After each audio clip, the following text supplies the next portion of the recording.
The videography we're doing with the Facebook. Welcome everyone. Go ahead, Monique. Sorry. So anyway, now you have my full attention. The important thing is that I wanted to make as a point is that there was no specific need for this bill. And Mark himself responded to, I think it was Representative Cadwell, I'm sorry, I have no specific to give you. I think that's exactly what you are trying to tell us. There is no specific reason for those bills. There is no specific case stories nor example that suggests that this is necessary.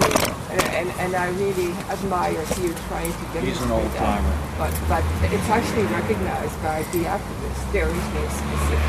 Well, if asked difficult questions, and you've referred, so Monique talked about Mark Hughes being asked a question at a committee that he couldn't answer. Correct. And he's the Justice for All guy who moved to Vermont a couple of years ago from Iowa and doesn't appear to have any college degree at all, so I don't really know what his expertise is on race or Vermont or social justice or constitutional law. All of these laws, many of them, as we're going to discuss today, are blatantly unconstitutional under existing law. And Vermonters don't know that. Our legislature appears not to know that. But the more you ask the hard questions, the more you will see that they do not have answers, or in fact, and he's been asked other questions as well, because they don't have the answers. And that's a good thing, because it would be terrible if they had the answers, because it would mean we're all horrible people. Because what they're saying about Vermonters in our history is a complete convolution and reversal of the truth. And I'll say this before we're on the record. I was talking to my wife about it on the way over, that my mother and my grandparents were Vermont farmers, particularly my grandmothers. And they really lived a hard life. Does anybody else know that that's part of Vermont's history, that the last 100 years was really, really, really poor? And they don't go around boasting about it? I mean, they had no shoes, they had no food. My mother says, don't ever talk about that. But I know, because they're not alone. And to me, they represent, all of these Vermonters are now being maligned as having literally taken advantage of sharecropper laws and killed Native Americans who were largely gone by the 17th century. Most of the white Vermonters arrived long after. So the facts do not accord with what they're saying. And so when you bring up the facts over and over, and by the way, this is Thomas Sowell. If you haven't heard of him, he's a writer, he's extremely intelligent, and he's black. And there we go. Oh, Larry Elder, another. Brilliant. And if you haven't seen the documentary, Uncle Tom, spread that around. Give that to someone on the left. When you say, Monique, they don't have the answers, that's right. Ask them the hard questions, because they're the ones that say they want to have a conversation. They're the ones that say they want to look at facts, and they want to be able to reflect on their prejudices. It's time for Susanna and others to reflect on their prejudices against white Vermonters who never did them any harm, who have the best record for abolitionism and treating people fairly in the history of our country. Here. Now, to say that there's never been any racism here, Susanna did it in this article that made me upset this morning. Well, we talked about this bill, and then some people said, we don't want them here. So the one person that became, we don't want them here, becomes the one that she uses to extrapolate and paint all Vermonters. Okay, watch the playbook. This Thomas Sowell talks about this. They take one or two individual anecdotal cases and say, oh, look, all white people are evil because this guy said. They do the same thing with guns, right? And that's why when it doesn't fit their mantra, you know. But anyway, so we digress. How are we for time here? Do we have an American flag today? Right there. Oh, I always forget we have that one, because sometimes we've brought ours. And this is the beginning of Passover as well, so we'll remember our Jewish compatriots who aren't with us today, but also as we also celebrate and hope that this evil passes us over. I'm John Clark, for those of you who don't know. I think, are we getting near noon? Yes, sir. Yeah, so we can get started. All right, so I cannot emphasize enough that you folks are the core of everything, not me. I can come alone and rant. I can come. I've been doing it for years in the woods, like John the Baptist, you know. But I don't eat honey because I'm on keto. But you know, if people came here and we had 200 people here, and that's what we're aiming for. So some people say, well, I'm going to go to one of the Vermont Liberty Network things and see what it's about. Yeah, I went, and then they don't go again. We have to have their presence. Now, the difference between us and the liberals is nobody's paying us to come. You have to actually come. And so what I want to say before we get started is those of you who are here today and that have been coming to other events, this is our warm one, right? Yeah. This has been cold for those who have been here before. You are the patriots. You are committing actually the hardest thing, which is your time on a beautiful Saturday to come here, even if you're close by and don't have to come. Well, it's snowing in my house. Well, I won't tell you how much I'm going to miss winter pretty soon, because I don't like the heat. So, and I like to go against the grain. So now, right now, it's getting too hot. People, you know.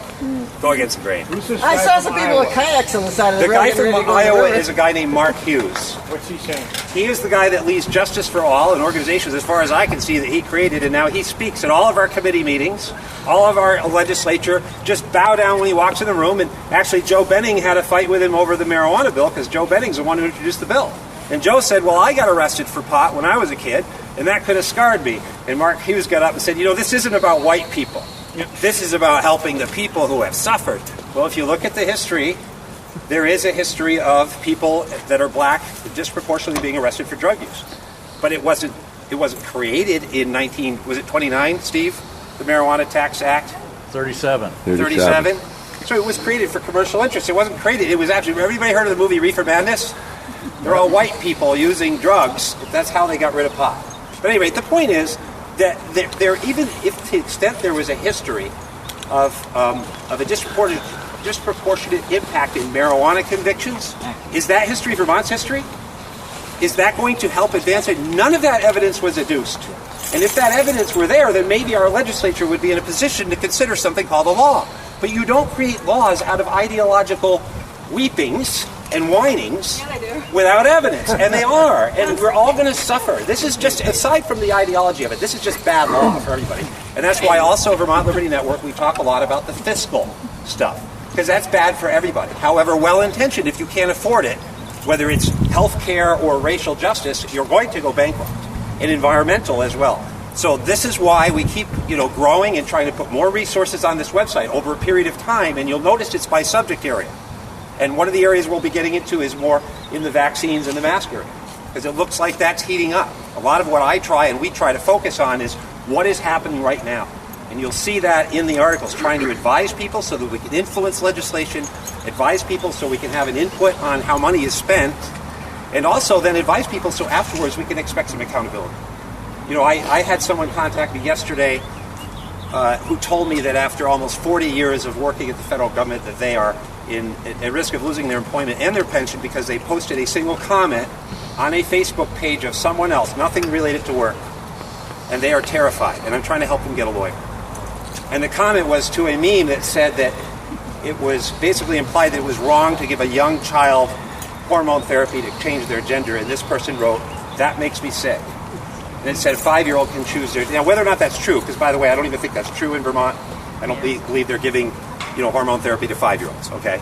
But this person made that comment. So if you objected to hormone therapy for gender conversion for a 5-year-old and thought that made you sick, you could lose your job of 40 years with the federal government.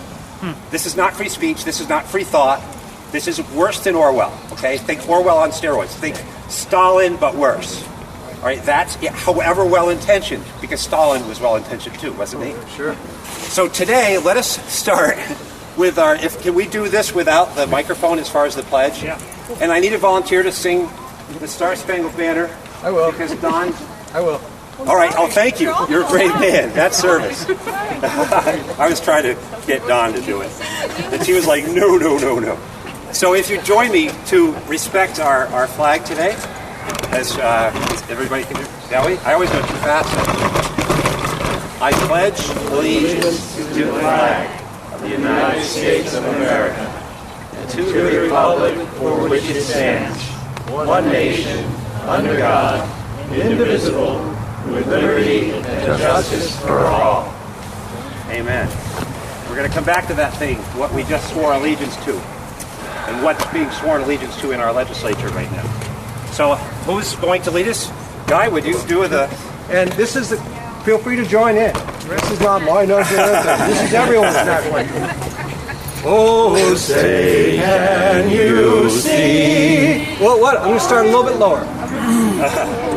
Oh, say can you see by the dawn's early light what so proudly we hailed at the twilight's last gleaming, whose broad stripes and bright stars through the perilous fight o'er the ramparts we marched were so gallantly streaming, and around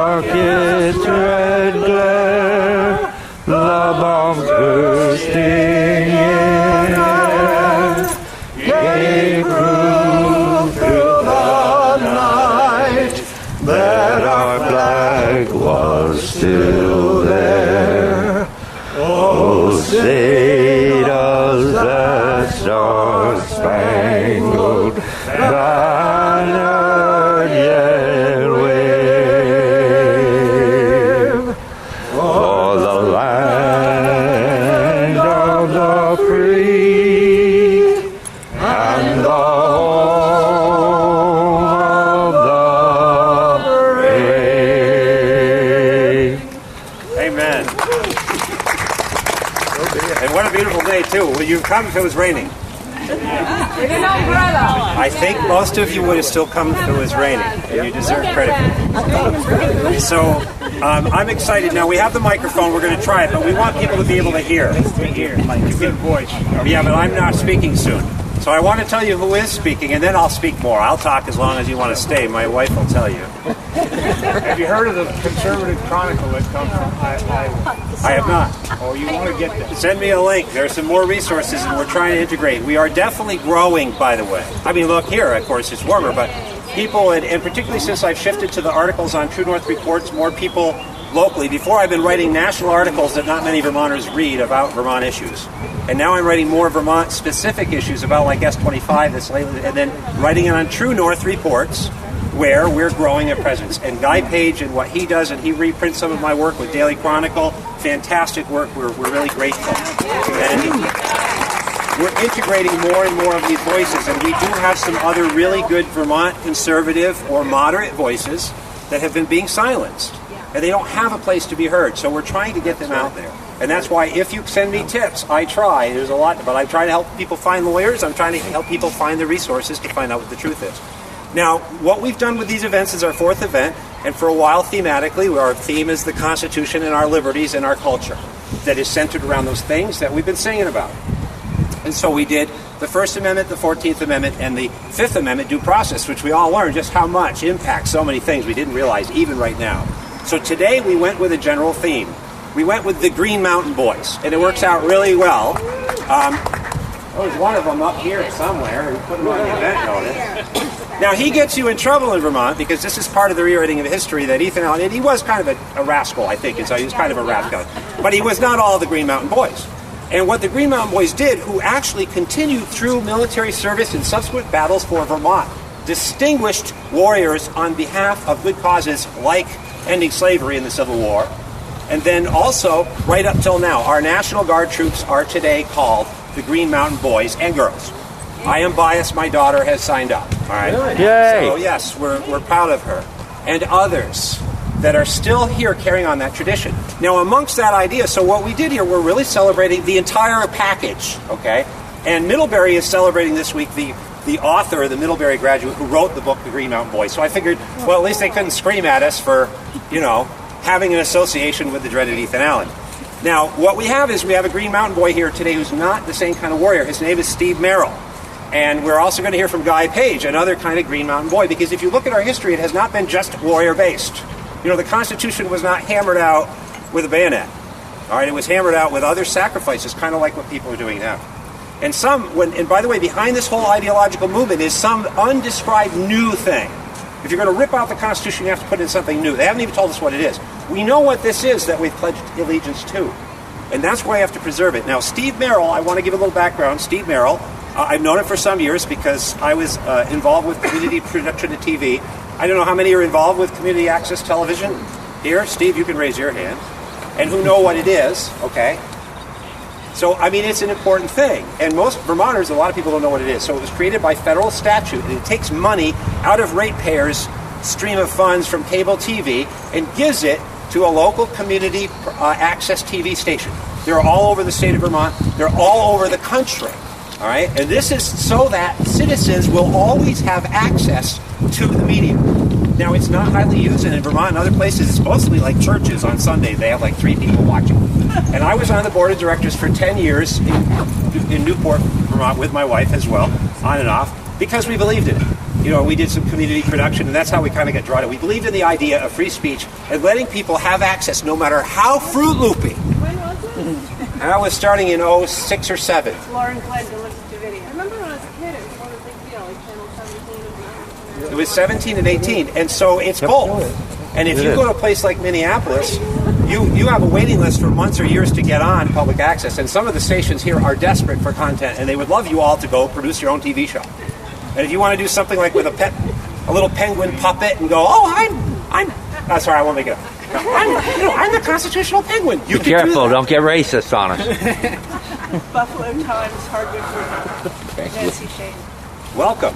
So you know, and so I do these. I just did one with Linda Kirker up in. I had to drive an hour and a half each way. I don't know how many people, but I really believe in public access. I've also done them with Pat McDonald with Orca Media, who videotape a lot of stuff that we wouldn't see in the public, except for Orca films it. Okay, and that's where Steve Merrill came from. And Steve Merrill was speaking and asking questions throughout COVID of Governor Scott that he didn't like. All right? And Steve Merrill, because actually Steve Merrill knows way more about COVID than I ever want to know, because he's concerned and he educates himself. And that's one particular area that Steve Merrill has held a governor, an elected representative for we the people that we have allegiance to. He's has allegiance to the same things. He's trying to hold his feet to the fire on the facts, and Governor Scott does not like that. And that's where we're getting to, and that's why he's speaking, because I want Governor Scott to pay a price. Yes. The more he tries to silence someone, the more we must have to listen to them, is my theme. But get something else here, because we're going to come back to it. Mixed in with this ideology, it depends on lies. And I am going to show you when I speak, if you can stick around that long, we'll see if Steve leaves you some time for me, that they're lying. They're lying over and over, and it is demonstrable and provable. I'm a lawyer in a court. You give me 12 jurors, I will prove that they're lying. And they lied about Steve Merrill. And what happened was, and Steve might want to tell you about that, is Steve, I don't know what Steve's going to say. The tube's going to speak. I thought the war drums went off. They labeled him a racist. And when Steve then completely refuted that, and he'll tell you if he chooses, they said, oh, but you're not a real community, you're not a real reporter. Hobby news. Yeah. Nothing is more, they call it hobby news. Hobby news. Nothing is more connected and close to free speech and the Vermont and American trend of each and every one of you getting to say everything, no matter how wacky, as long as it's within those parameters of hate, not even hate speech, but of inciting a riot or profanity. Steve stays within the boundaries. He's kind of a weird show sometimes, but his questions of Governor Scott, if you go back, were respectful and intelligent and persistent, and he didn't like it. So guess what? That's a good reason to listen to Steve Merrill. So I'm asking you to heed some words, and Steve also, he'll share with you, but his dad served in the military at Nuremberg, and his mother has, what's that, Twice, yeah, Twice. So I'm going to let him tell his story, because he is part of the tradition of the Green Mountain Boys. You are all Green Mountain Boys. You with me? All right. Yeah. I didn't want to be gender, mono-gender there. And we call ships women, and it's okay with me. I don't need male ships.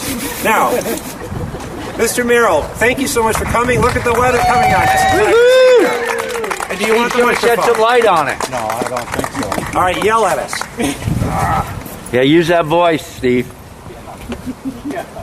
I guess the governor thinks I got a big mouth because they shut me up on February 3rd. Louder, Steve, or grab the mic, bud. Do the mic. We won't have to worry about it.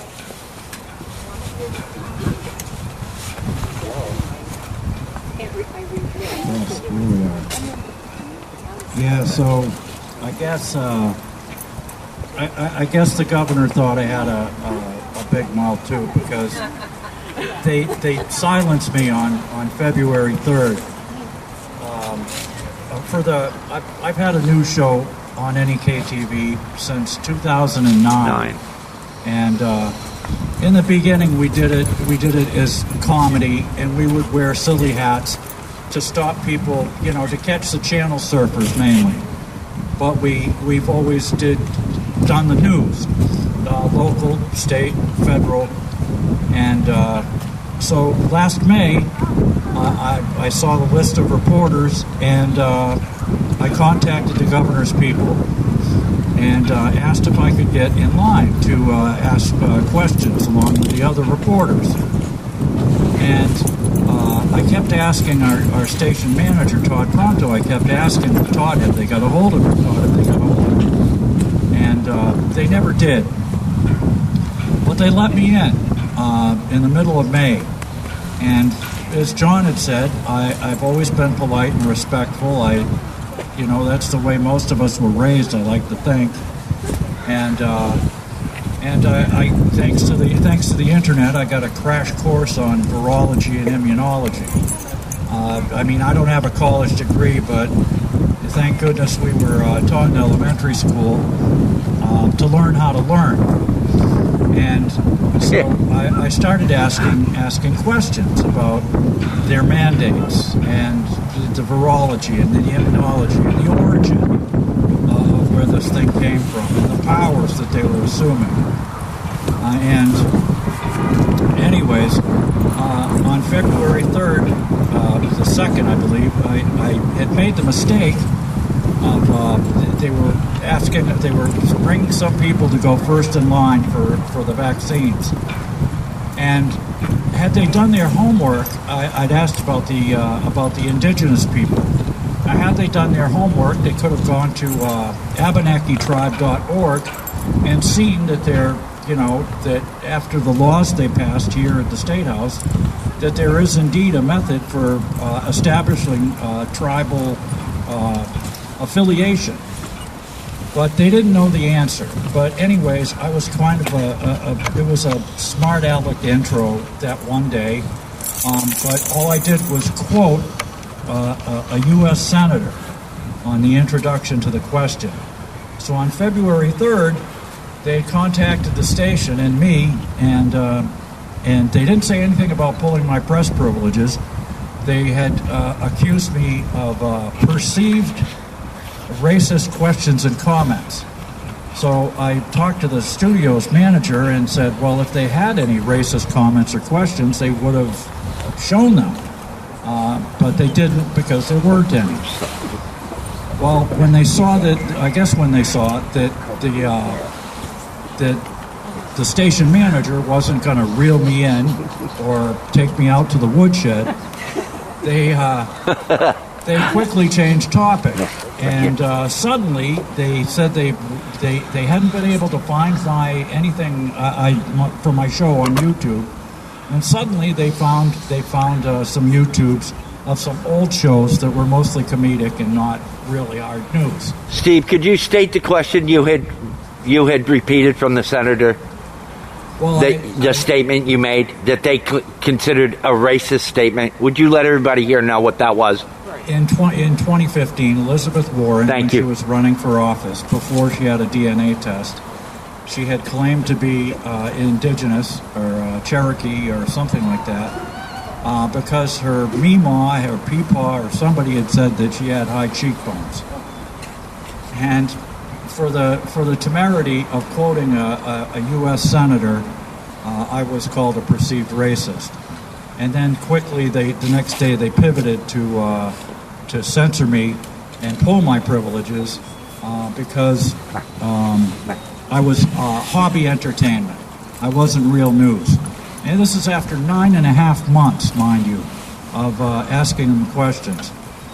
And I know a little bit about censorship and communism and socialism because even though I have an old Yankee last name, my mom was an immigrant from Stalin's Soviet Union, and she was also a guest at one of Hitler's labor camps called Saarbrücken. And for those of you who know your history, when the Allies were coming in, she left Saarbrücken to try and find some relatives in a small city that didn't make any wartime munitions or anything, and figured she'd be safe. So they left for a city called Dresden, which was promptly firebombed. So anyways, and my dad also, he had enlisted in World War II, and he was in the Army Air Corps, and he was a mechanic. So then he came back after the end of the war, and he quickly became bored, and he re-enlisted and became an MP at the Nuremberg trials for the Nazi war crimes. And although he wasn't proud of the executions at the end of the trial, he was proud of his service, and especially, as he used to say, weeding out the stick-happy MPs. So anyways, we had a good schooling on socialism and communism and censorship,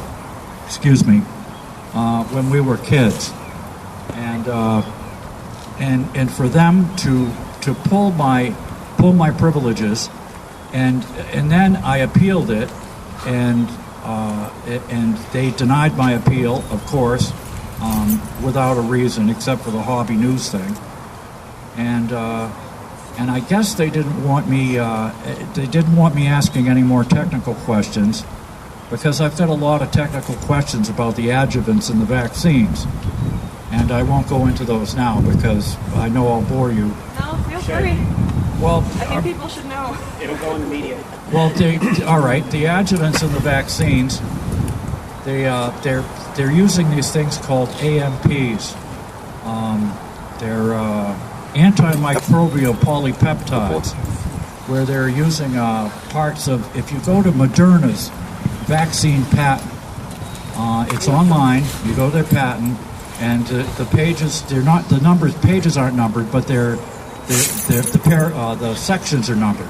If you go to number 26, by the time you get to 26, and paragraphs 20 through 60, and then in the following numbers, 27, 28, 29, etc., they talk about using parts of both HIV and HCV viruses to get entry into the cell's envelope.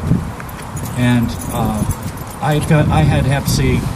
I tried 2 bouts with interferon, which almost killed me, and finally cleared it in 2016 with a new drug that had come out.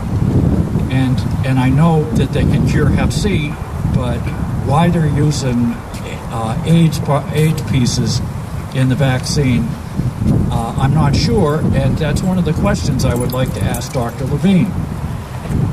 But I've been silenced, and I just don't think it was right. Like, I've always been polite. And even the governor, we were yucking it up back and forth one time, and I picked up a Jack Russell puppy as a companion for my older dog here, and we were in the middle of a news conference, and the puppy wouldn't shut up. The puppy was going on and on and on. And so Governor Scott asked me, him being a smart aleck, he had asked me if that was my German Shepherd barking in the background. And it's funny because years ago I had Shepherds and Dobermans, but that's a long story. And I said, no, Governor, it's a Jack Russell puppy, and I ought to have my head examined. Truly. So, we were polite. We were asking pertinent questions. Hard questions.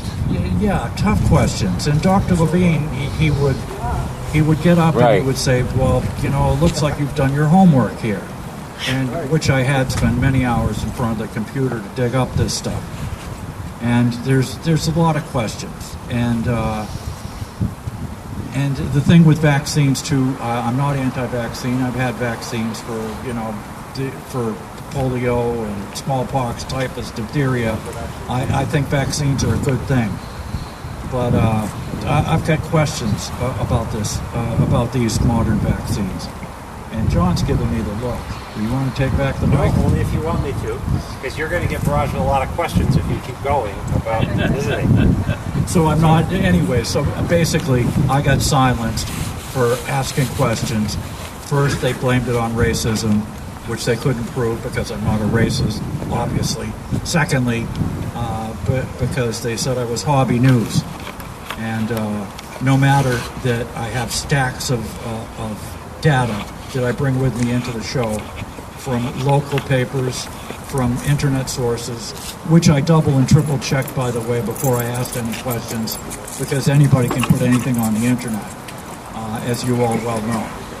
And so it's important to double and recheck everything. Real reporters do this. It's double and triple sourcing. So anyways, so John asked me to come and speak, and I came and spoke. And if we only had 10 people, the ACLU has my case.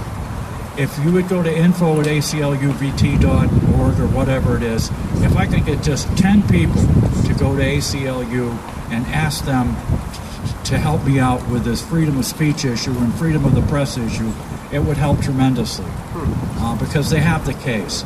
And I know they're behind me, but the first, they just need a little bit of a nudge, I think.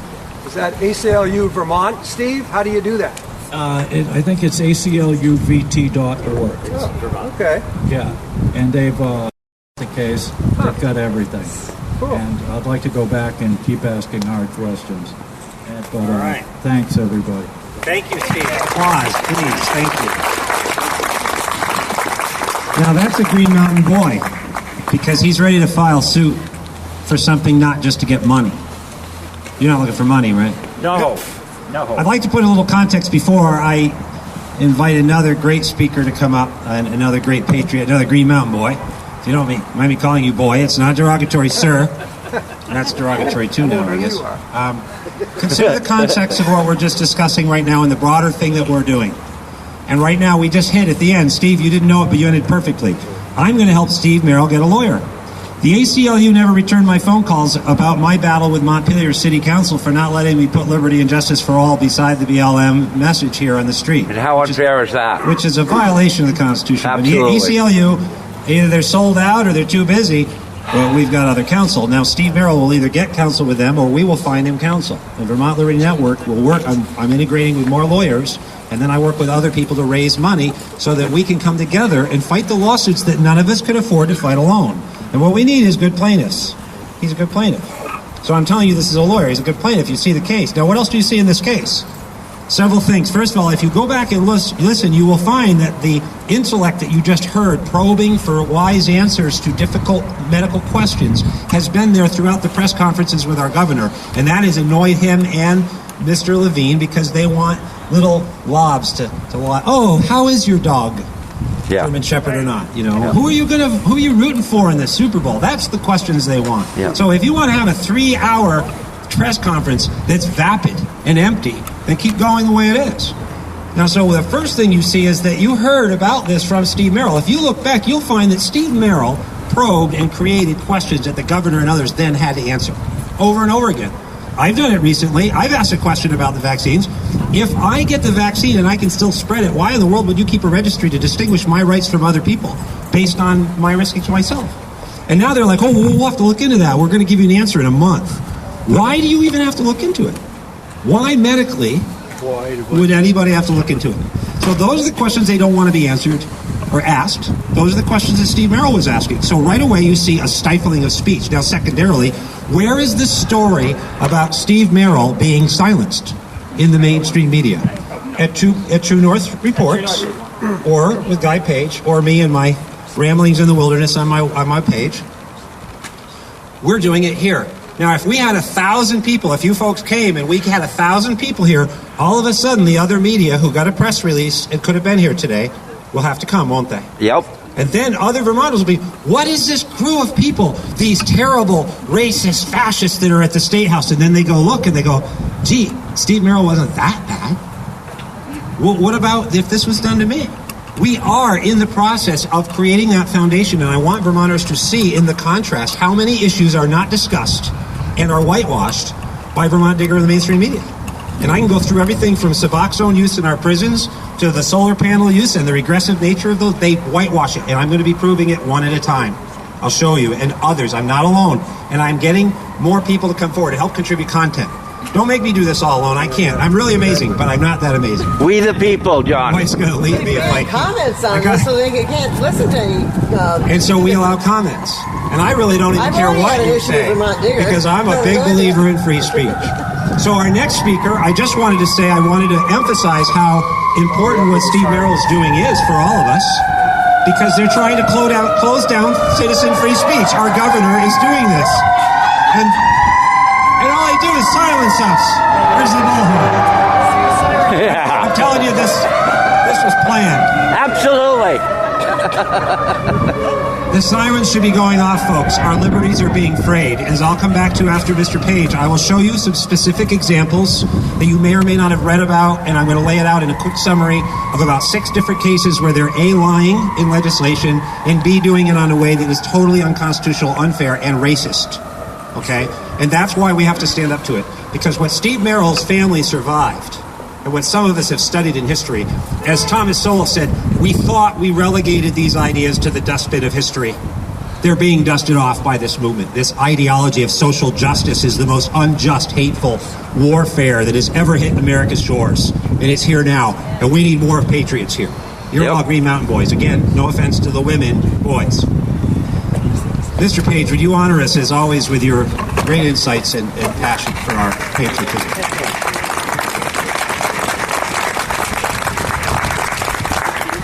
Thank you, everyone. My name is Guy Page. I edit and publish Vermont Daily, an online daily newspaper. A little plug, by the way, it is free. All you need to do is give me your email address, and I'd be glad to send it to you. Okay? Our readership is going way up. Someone mentioned the comments. Our comments, we're like us and True North. Is Mike here? Mike, wherever Mike is. Yes, reporter Mike Belaski for True North. Hey, Mike. Are some of the only places where comments are still welcome. And I love it. I love reading these comments. Every day another new person comments on it. It's great.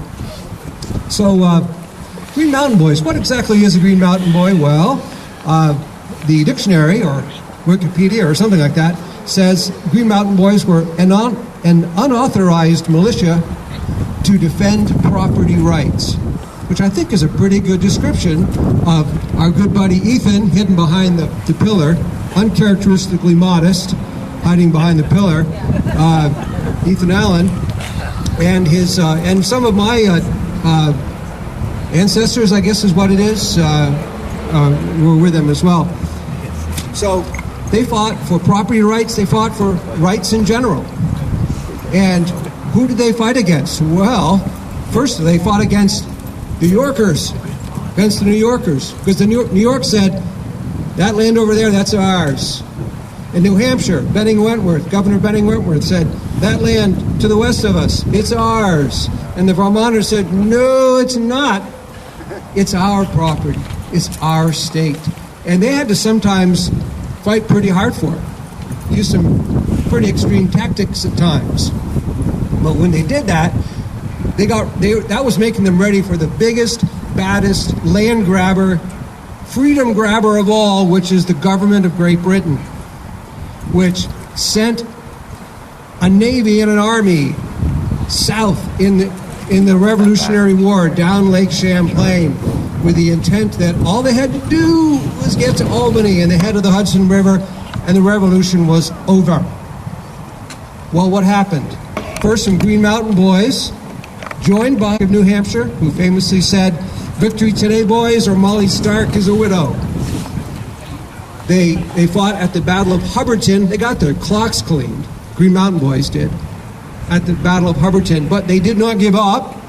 And a little while later, they fought at the Battle of Bennington, and they kicked some butt, some British and Hessian butt. They took them on in the field and they beat them, and that meant that the British could not then successfully get further south to cut through the wilderness past Lake George and Glens Falls and everything to get to Saratoga, to get to Albany. They were stopped at a little place called Saratoga.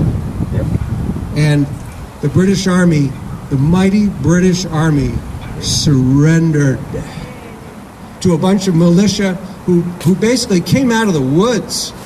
That the force that they were started against them in Saratoga was a tiny force of regulars, but they just appeared out of the woods with their rifles. And soon the British were saying, "What in the heck just happened here?" And they lost. So that was sort of a great start for the Green Mountain Boys. Now you also have to, sometimes we feel like we're in captivity, but we need to keep our courage and we need to keep our sense of humor. Abraham Lincoln told a story about Ethan Allen, who you may not know, but he was captured by the British, and he was a prisoner over in England. But being a commander, he was treated fairly well, being an officer, and was sitting down and having dinner one day with with the British officers, and excused himself to go use the privy. And he goes out to the privy, and there he sees a picture right inside the privy door. Oh, that's an outhouse, for those of you who aren't familiar with the term privy. Outdoor bathroom. Has a picture of George Washington right on the door. And he looks at that, obviously an insult. Goes back, sits down at the dinner, and all the British officers are sort of chuckling themselves and say, "So, what'd you think about the decoration in our privy?" And he said, "Well, I think it's very appropriate, because I can't imagine any sight that would be more likely to loosen the bowels of a British officer than a picture of George Washington." So it is good to keep our sense of humor. War of 1812. War of 1812 started because they were seizing people on British ships. The British ships were taking people off of American ships, saying, "Oh no, he's a British subject. He's ours." Basically, really, slavery is what it amounted to. They were seizing people, and once again, the British thought it'd be a really good idea to move south down Lake Champlain, because there weren't any railroads, right? Or any roads. If you wanted to move, you needed to move on the water. So what happens? Commodore McDonough builds a navy at Vergennes, and a bunch of Chittenden County, mostly Chittenden County people, militia, form and move on the ground, and on sea and on land, the British are repulsed. Again, we had a piece of that, right? If you ever go to Battery Park, which is now where the scenes where, the Occupy Vermont and all that, where they hang out, well, that was a real battery. I mean, there were real cannons shooting at real British ships, right? So we had a role there. And then peace. It's not just about Green Mountain Boys are Green Mountain Boys in peace as well. Vermont was really well known between the War of 1812 and the Civil War as a place of freedom. First of all, of course, freedom from slavery, but also there are all sorts of free love, communes, free this, social ideas that were basically on the idea of, this is a free state and no one is going to be here telling us how to do things. And it's also where the town meeting idea really developed, where if you ever wonder why socialism never really caught on in Vermont, well, one of the reasons why is because people were saying, look, I own my own property, thank you very much, and I'm going to keep it, and also I am politically powerful. I go to the town meeting and we decide. What happened? Well, yeah. Well, what happened was the people in this place used a can opener and basically opened up a can of worms to take away local control, which used to be the watchword of Vermont, local control. Well, it's not a very popular concept in this building. If we the people can't. Global Warming Solutions Act that takes away any of our republic's function and just created a commission to create de facto laws that can tax us out of our houses. And this is one of the reasons I think our plan is to use that against them.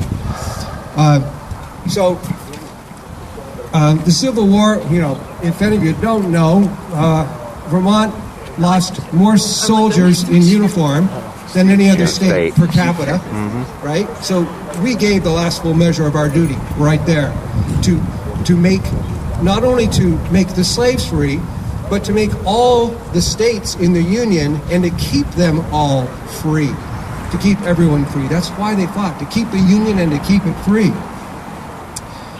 St. Albans raid. The Confederates decided that they would raid St. Albans and steal the bank and steal the money from the bank during 1864, I think it was, 65, and it was local people got involved in that, in fighting off the Confederate raid in St. Albans. The Fenians, the Irish Republican people in the late 1860s actually moved through Vermont to invade Canada, to make it be, to put pressure on Great Britain for Ireland, and unlawfully using the state of Vermont, and there were Vermonters who got involved in that and said, you know what, we don't want any of that. And it's also really important to realize, after the Civil War, a lot of these Vermonters, they did not come home. They settled. They went west. They went to, Iowa, Michigan, Montana, everywhere, and they brought these ideas with them. these Vermont ideas of freedom and town meeting and free soil. And when people wanted to push back against that, they said, no, this is how it's going to be. So a lot of why Vermont, the U.S. is the way it is, in its spirit of freedom, its protection of the Constitution, some of that, our ancestors did that as they moved to other states. Can everyone hear me okay? Yep. Okay, good. And so here in Vermont, we've never been, for that reason, that we believe in individual rights and property rights and the Constitution. We've never been big fans of economic socialism, of Marxism. They tried sort of over in Barrie in the 1920s and 30s. A lot of immigrants there. They thought they could get some sway there. They tried. They didn't really get very far. And again, because Vermonters were saying, why would we do that? We have political power. We have property. We got a good thing. We don't want to mess that up. And the same with the socialism of the right. The Ku Klux Klan was active here in the 20s and the 30s, but they never got very far. And basically, whenever they pop up and say, well, we're for this hateful thing, people go, oh, we don't really like that. We don't think that goes with who we are as Vermonters. And it never got traction. The other thing is we elected good people. Justin Morrill, anyone know who Justin Morrill was? Justin Morrill was the senator during the Civil War who voted for the emancipation. The reason we have the University of Vermont and all these other state universities is because he passed a law, the land-grant university law. And talk about our racial justice history. No one knows this. I didn't know about it till a week ago. Do you know who started the black college land-grant law? Who made it so that the land-grant universities could also be extended to black people and black colleges and created them? That was Justin Morrill. That was Vermont's senator in 1890 got this thing passed. So working with Booker T. Washington and other black leaders. So we have a proud legacy of giving opportunity and education beyond our population. And that's something we can be really proud of. Same guy, Justin Morrill, when he heard that there was injustice going on down in Cuba, that the Spanish Empire had concentration camps in Cuba, he took with him Urban Woodbury, a former governor, the one-armed guy you see up there in the executive office building, and a bunch of other people went down to Cuba. And they reported back, holy cow, these people, there are concentration camps going on right now of political prisoners in Cuba, which in part led to the Spanish-American War, setting Cuba free, setting the Philippines free. In fact, those cannons right there, those two cannons came off of Spanish gunboats from the Battle of Manila Bay in the Philippines, where Vermont Admiral George Dewey, who grew up in that house right there, his father founded National Life. And the reason that the Philippines and the Cuba both became free nations, not U.S. colonies, oh no, free nations, was because we set them free from the Spanish Empire. And it was a Vermont boy, it was Dewey, who, by the way, when he was like 10 years old, he used to stand right up there at the top of the steps. He would blindfold himself, and he would run as fast as he could down the steps and across the street, heedless of traffic, everything. Drove his mother crazy, you can imagine. But he was a brave man, and he was willing, even as a young boy, and certainly as a military officer, was willing to take chances. And I don't know about you, but I don't think Ethan Allen thought, oh, well, we got this thing in the bag, this whole American Revolution. It's just a done deal, and we're going to go along for the ride. No, he put his life in his sacred honor. George Dewey did the same thing. And so it's our job right now, is to look at how we can, even though, are we sort of like behind, are we in a bad situation? Well, Yeah, we are, but we can't give up. We got to emulate these people. Vermont also has a very strong tradition, a Green Mountain Boy peacetime tradition of citizen legislators. The farmers, like my hometown of Colchester, well, they kind of took turns. Every 2 years, someone would go from Colchester, then it'd be the other farmer, and another farmer the next time after that. So it was a citizen legislature. No one tried to make it a full-time job. They gave themselves a pay raise. They approved this year, no one knows about this, but $75 a day, which equals meet 4 times a week, $300 a day living expenses from doing Zoom legislature at home. Yay! Yeah. And there's a bill, I think it's H10, Sarah Copenhagen is from Bradford, and it is passed, I believe it has passed the legislature, that passed the House, that says that child care is now, and other, quote-unquote, other unspecified expenses are now a campaign expense. So what that means, I'm not sure what the intentions are, but what that means is that expense that you have, and a lot of your household expenses, you can now go to a campaign supporter and say, hey, could you give me some money for this? So maybe, VPERG or some renewable power group or whatever says, hey, we will help you pay. Basically, we're subsidizing you now. This is now okay to subsidize. So they've got the pay raise, they got the $300 a week, and at least for now, while they're in Zoom, and then they're going to have this subsidized by special interests. So it's becoming practically speaking, a full-time professional legislature. Never meant to be that way. Let's see. Oh yeah, did you notice the hat? Red Sox hat? It's not just because I'm a Red Sox fan, but Vermont has been the home to two of the Red Sox's best left-handed starting pitchers.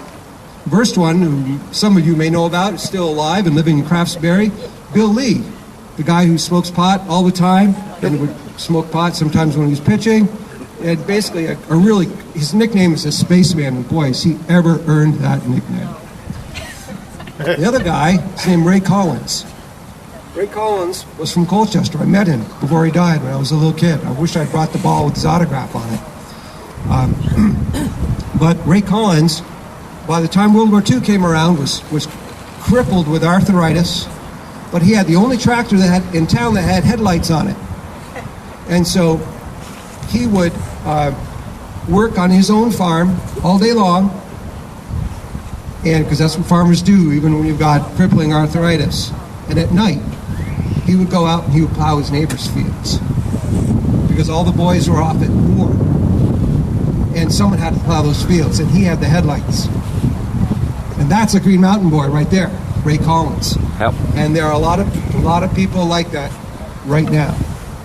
Oh, I could just go on, and Alice Flanders' father-in-law or grandfather-in-law, I can never remember which, but was the U.S. senator who, when the Red Scare was going on, the really unconstitutional Red Scare was going on, Senator Ralph Flanders was the senator who stood up by himself, stood up to Joe McCarthy. And that took courage, and that's the kind of courage that Alice, if you know Alice, she's got. And it's the kind of courage we need. Today's Green Mountain Boys, the Flyers, when 9/11 happened, who'd they send to patrol the skies above 9/11 to make sure another airliner didn't come crashing into some building? Green Mountain Boys. You betcha, Green Mountain Boys. And they still have that job today. They're flying F-35s instead. But when stuff like that happens, it's the Green Mountain Boys who come running. And I'll say in closing, I want to give a shout out to other people who I think of as today's real Green Mountain Boys, which are our volunteer fire departments. I don't know if we've got any volunteer firemen here, but we're talking about guys who organize themselves to run to danger. to defend property, to save lives, because someone's got to do it. Well, that's them, and really, that's us. Some of you are good writers. Tom Licata, you here? Oh, there he is. That's Tom Licata. If you've read his stuff, he's the guy who's taken Merle Weinberger by the throat and by the Burlington City Council. Okay? He's doing a great job. You read his Still stuff in the hole. daily. Yeah. And there's other writers here, and I encourage anyone who's got something to say. I'm a half-decent editor. I can make it look pretty good. So say it, write it down, say it, send it to me, okay? That's one of the reasons Vermont Daily exists. But if you can't write, well, you can organize, you can give, you can do all sorts of things. There are people here who don't want to write, who don't want their names out there, but they care and they give. And everyone's got a job. We're not all hands, we're not all feet, we're not all eyes. We're all one body, and we're all working together.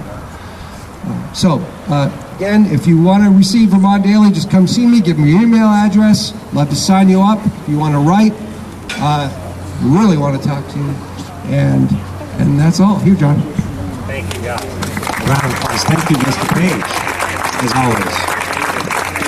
I want to thank Guy not only for his scholarship on our history, because I think we all learned something there. Some of us heard some stories we've dusted off, but also for what he does. And what you see that we're all trying to do, and I do hope that Tom will be writing for us, finding those people who have those skill sets to come together as others did. We're not all firefighters, but we have a fire to put out. Our rights are being taken away, and they're the foundation upon which all the rest count. And it's about being selfless and sacrificing and giving of what you have for others. And Guy's done that, and Steve's done that. And also, you know, in these stories, I'm going to bring us back in a moment to what's happening right now. In fact, I think it's some of the most important stuff for us to cover today, for people to be aware of what's happening right now in your legislature and how this all comes down today to translate into legislation that's right in front of us. But I want you to remember there's another story that Guy reminded me of, which is the Battle of Breed's Hill. Anybody ever heard of the Battle of Breed's Hill? It's also known as Bunker Hill.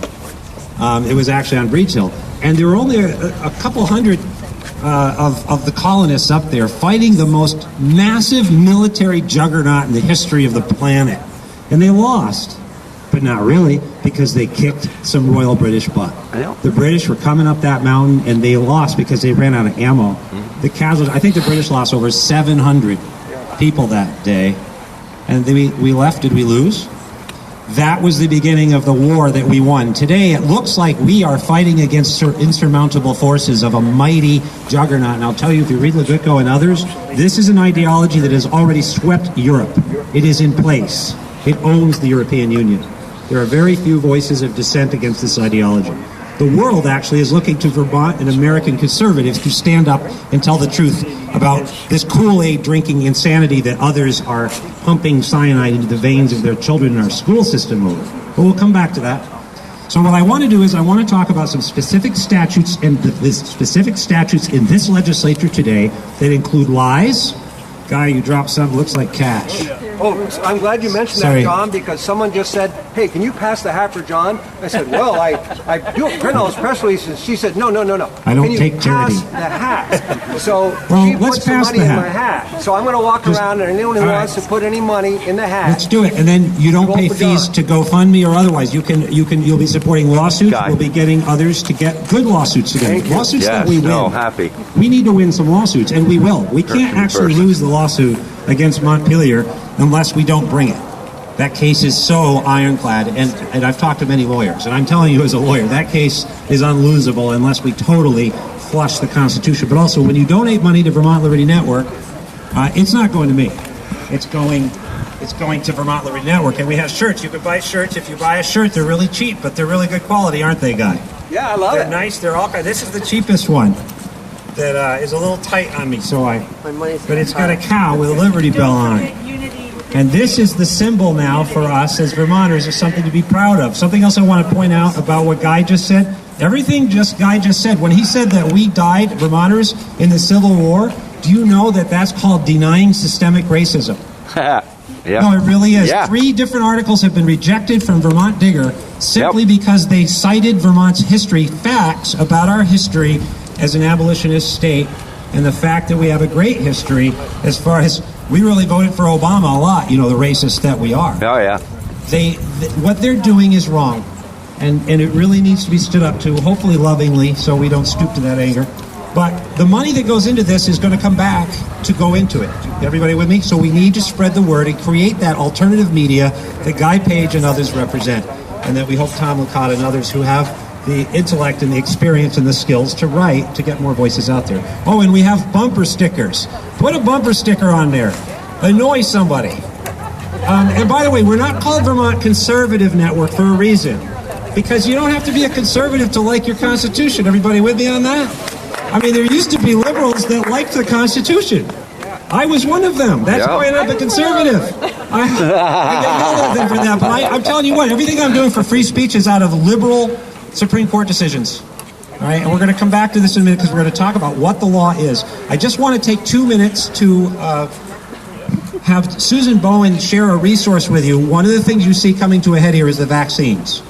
And this is going to become coming to a bigger head if we get to a point where they start to either compel people to take a vaccine, which I've been very clear won't be happening in this body. Whether or not I trust it, I'm a big fan of my personal bodily integrity and my thought, and I will stand for that for others. But also, this whole issue of distinguishing between people who are vaccinated and unvaccinated. You don't do that with flu. You don't do that with other vaccines. What is different about this?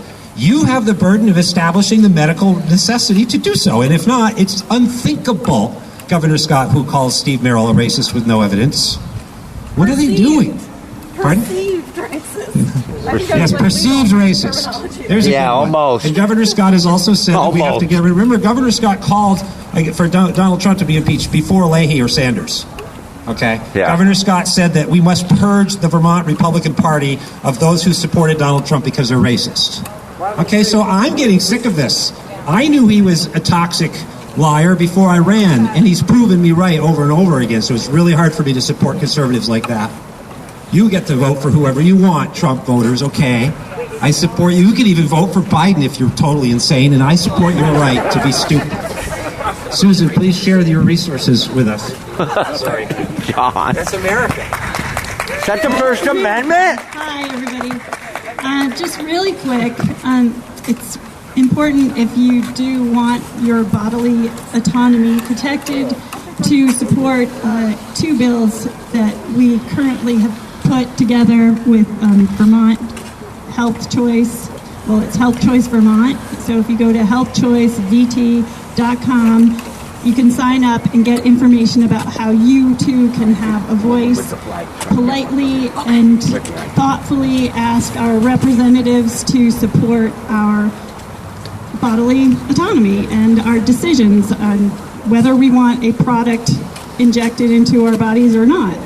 And these 2 bills are currently just sitting in the Human Services Committee, the House Human Services Committee.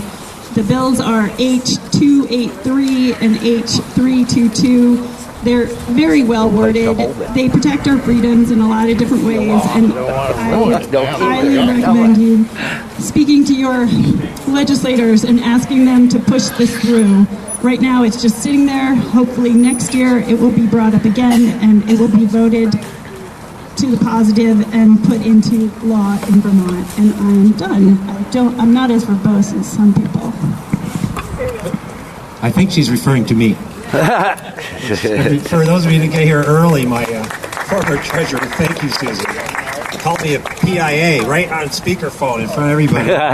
Because, sorry, I'll get this chord right. So look, I got pages of notes because I'm afraid I might forget something.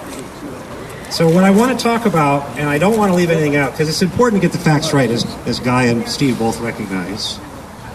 But let's talk about what's in front of us right now and where this all comes together, where the rubber meets the road.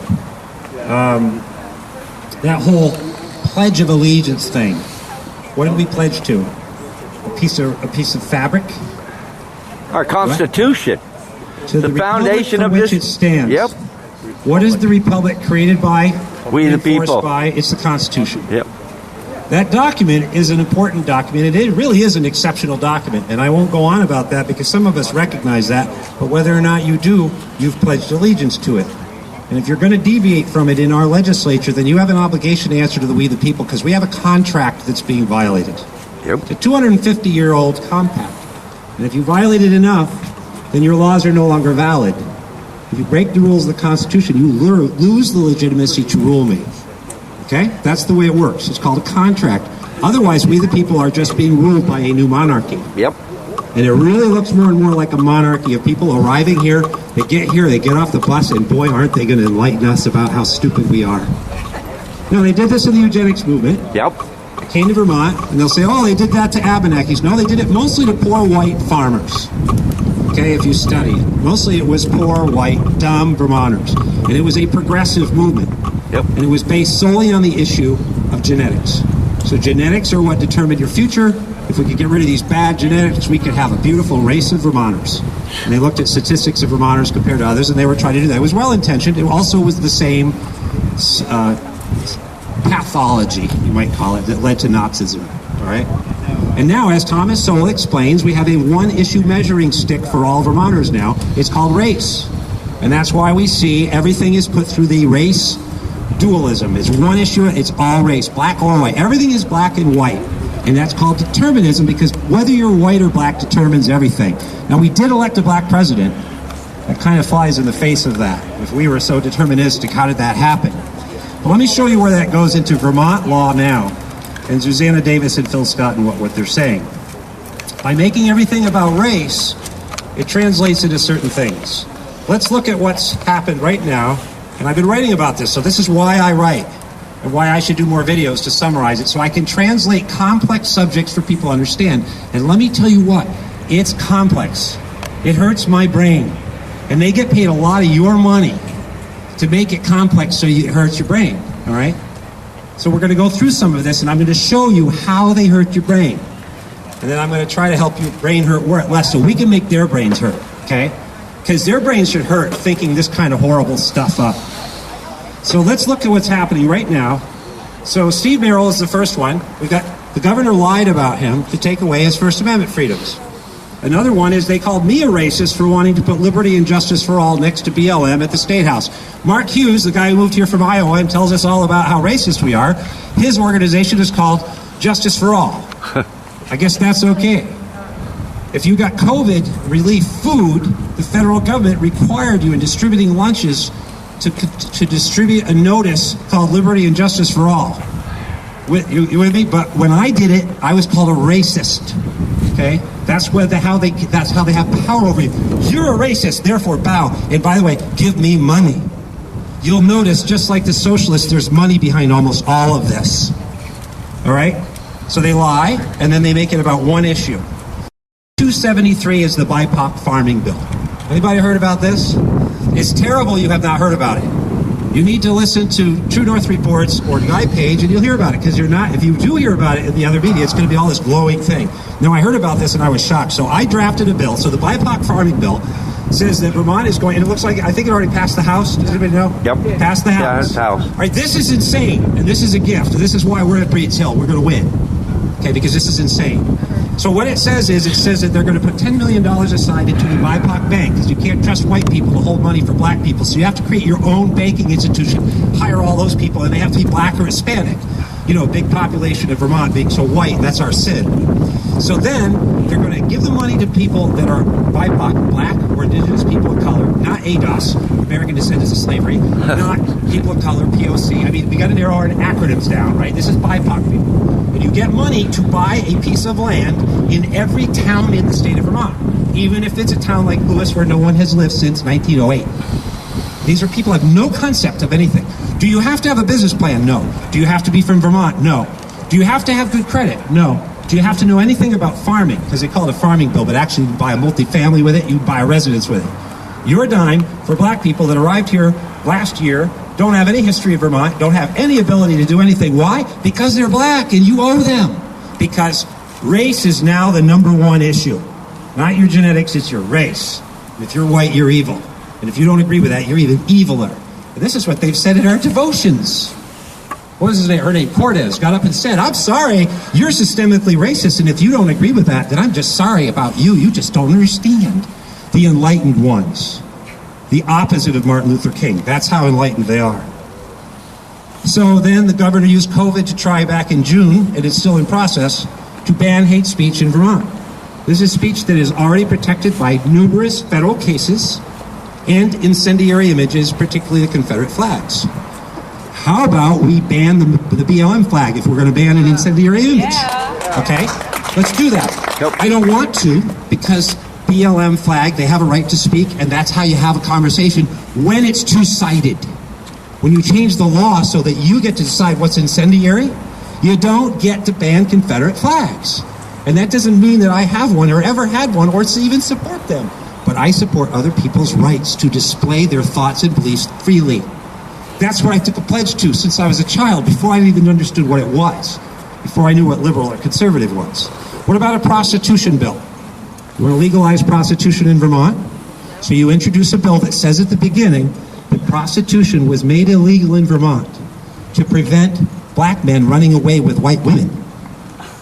It says that in your legislation in this butt-headed legislature right now. How can people be this stupid that they wrote that, and then a bunch of them sponsored it, and now they're going to pass it, and that's going to become law? Golly gee, who needs facts? Because actually Vermont, along with the whole country, passed a prostitution ban as part of the feminist movement. Okay, as part of the suffragette movement. I've written about it. Facts don't matter when you have a narrative that allows you to have power over people and take their money and humiliate them and subjugate them as if you've invaded a colony of Inuit and you're calling them blubber eaters. I'm tired of being called names using lies. Yep. I'm ready to call people names using truth. So what about H210? By the way, H273, the farm bill that I mentioned, which is absurd enough. I'm going to come back to it's built on lies. One lie is that Vermont whites killed off the Abenaki. As I wrote in my article, was on Human Events 2 days ago, that didn't happen. And by the way, I'm of significant Abenaki blood, but that doesn't mean I'm Abenaki. They were largely gone by the late 1600s. True bloodlines, you can't say this, but you know, there are no real Abenaki left anymore, and they probably, too, were immigrants, if you study the history. And none of it means anything unless you look at the BIPOC bill, because now we have to give money to black people because of what was done to Abenaki people. But it wasn't done by us. Everybody with me? Number 2, that bill says that Vermonters used sharecropping laws and Jim Crow laws to take black people off of our Vermont farmland. And that gets us back to the last 100 years of declining dairy. We went from 30,000 farms. We're now, by the way, this isn't in the news. Down to 800. I know this because I talked to the Farm Bureau. Do you know how many farms there are now, dairy farms now? We were less than 800, aren't we? We were at 677 a year ago. We're at just over 600 now. I know some of these farms. They're people I've known many generations. The small ones go under. But we're told that, and then Susanna Davis says, well, when people say Vermont's built on agriculture, I say, well, Vermont's dependent on illegal aliens to keep their dairy industry going. That is a false lie. Okay, yes, we have people working in dairy, but do you know how hard it is to make you're running a dairy, you're hiring illegal Mexicans, and you're losing $100,000 a year in principal because your mortgage is going up. And you're going to fault these people. They're the ones running the businesses. And that is not the history. That might be the current state of Vermont, but that's because dairy has been such decline for so long. Anyway, I get upset about this because they lie so much. Now S25 is up in the Senate and says that you're going to legalize marijuana and you're going to have reduced licensing fees for people of color because of what they suffered. I mentioned this before we started, and the idea is that the drug laws were used to discriminate against black people, so now we're going to let them sell pot and give them some money back.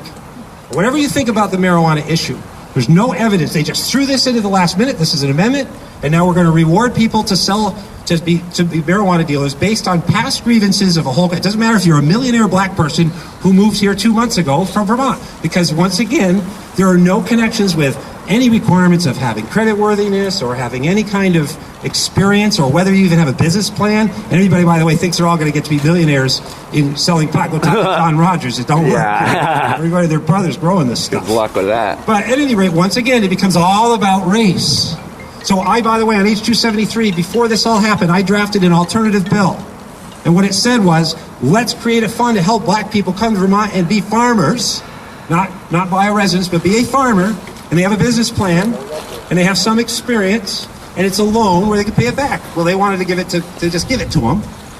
But what I said was, and the reason for this would be that Vermont has a strong history of abolitionism and opposed slavery, and in recognition of the historic socioeconomic imbalances between black and white people nationally, we would like to give this money to that purpose, to help both farming and people of color at the same time. But no, that was not good enough. In fact, I was criticized for saying that Vermont had a good history of abolitionists because they would not. This was Ann Donahue who said, "I cannot be proud of a tradition where we were merely tolerant."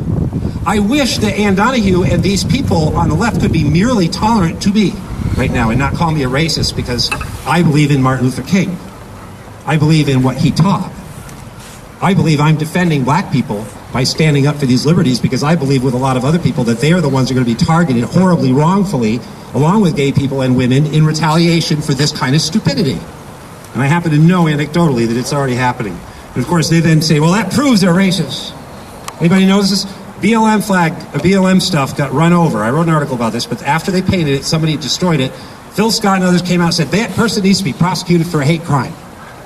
It's kind of like Obama jumping out on Trayvon Martin. Oh, look, jump in there.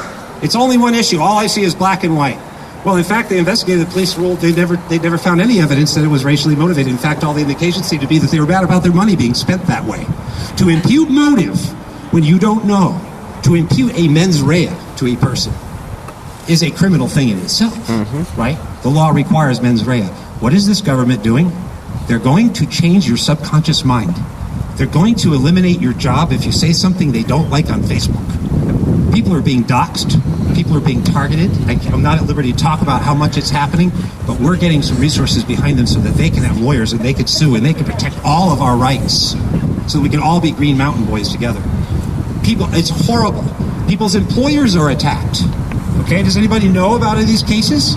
A person, say Alex, say you said something, sorry, I'll pick on Alex. Hello, Alex. So Alex makes a comment that somebody doesn't like, so they contact Alex's employer and say, we thought you'd like to know that Alex made this comment, and we certainly hope that you would not be the kind of employer who would condone this activity. And then if they don't fire him, they target the employer. Yep. Why don't you kick his dog? Yep. And why is this being tolerated? Because we're being too nice.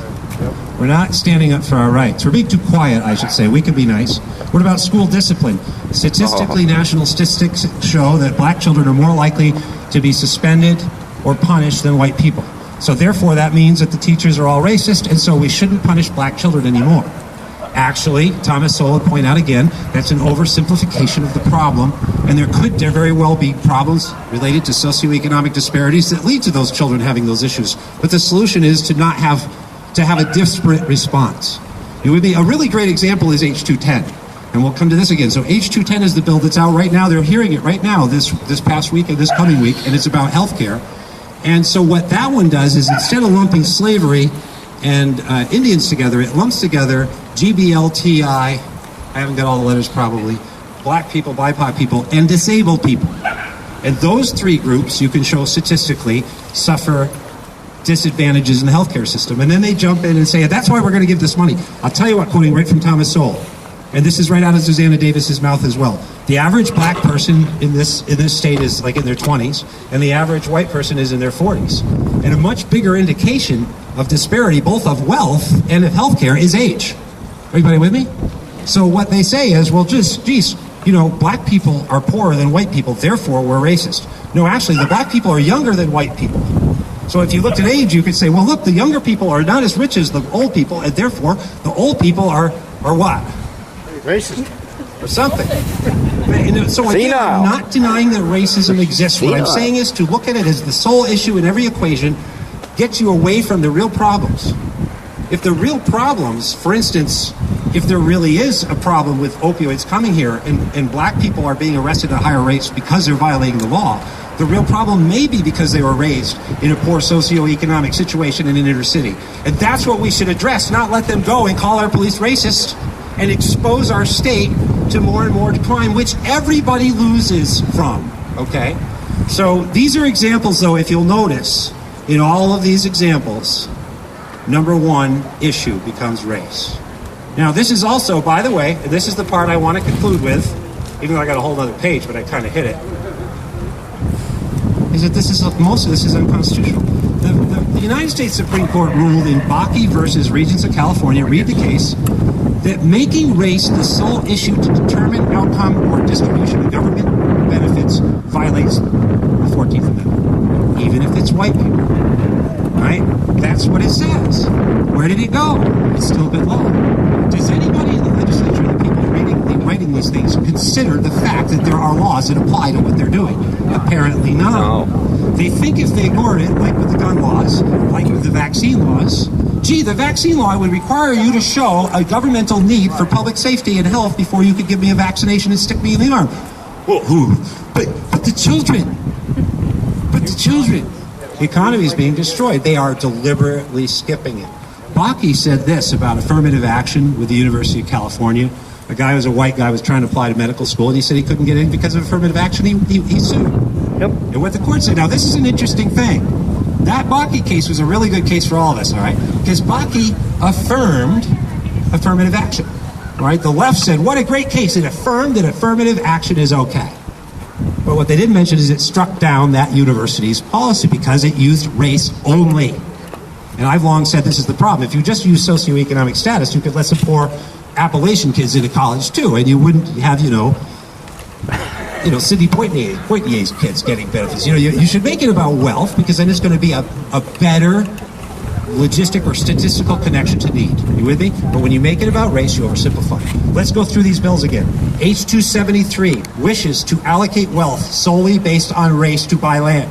Wishes to create a bank to administer that wealth, with salaries included presumably, solely based on race. Against the 14th Amendment. It is against the 14th Amendment under established principles of law, and our legislature is passing it without a moment's thought. How is that not just buying votes and bribing people to support their agenda? So what we're here for is because you took a pledge, we all took a pledge of allegiance to something that's being trampled. Yep. So if we don't stand up for it, that's why.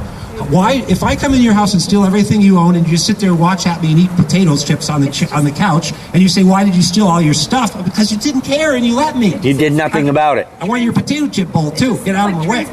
Transparent bribery to me. It is. However, when I asked people who knew about the bill, most of you did not know about it.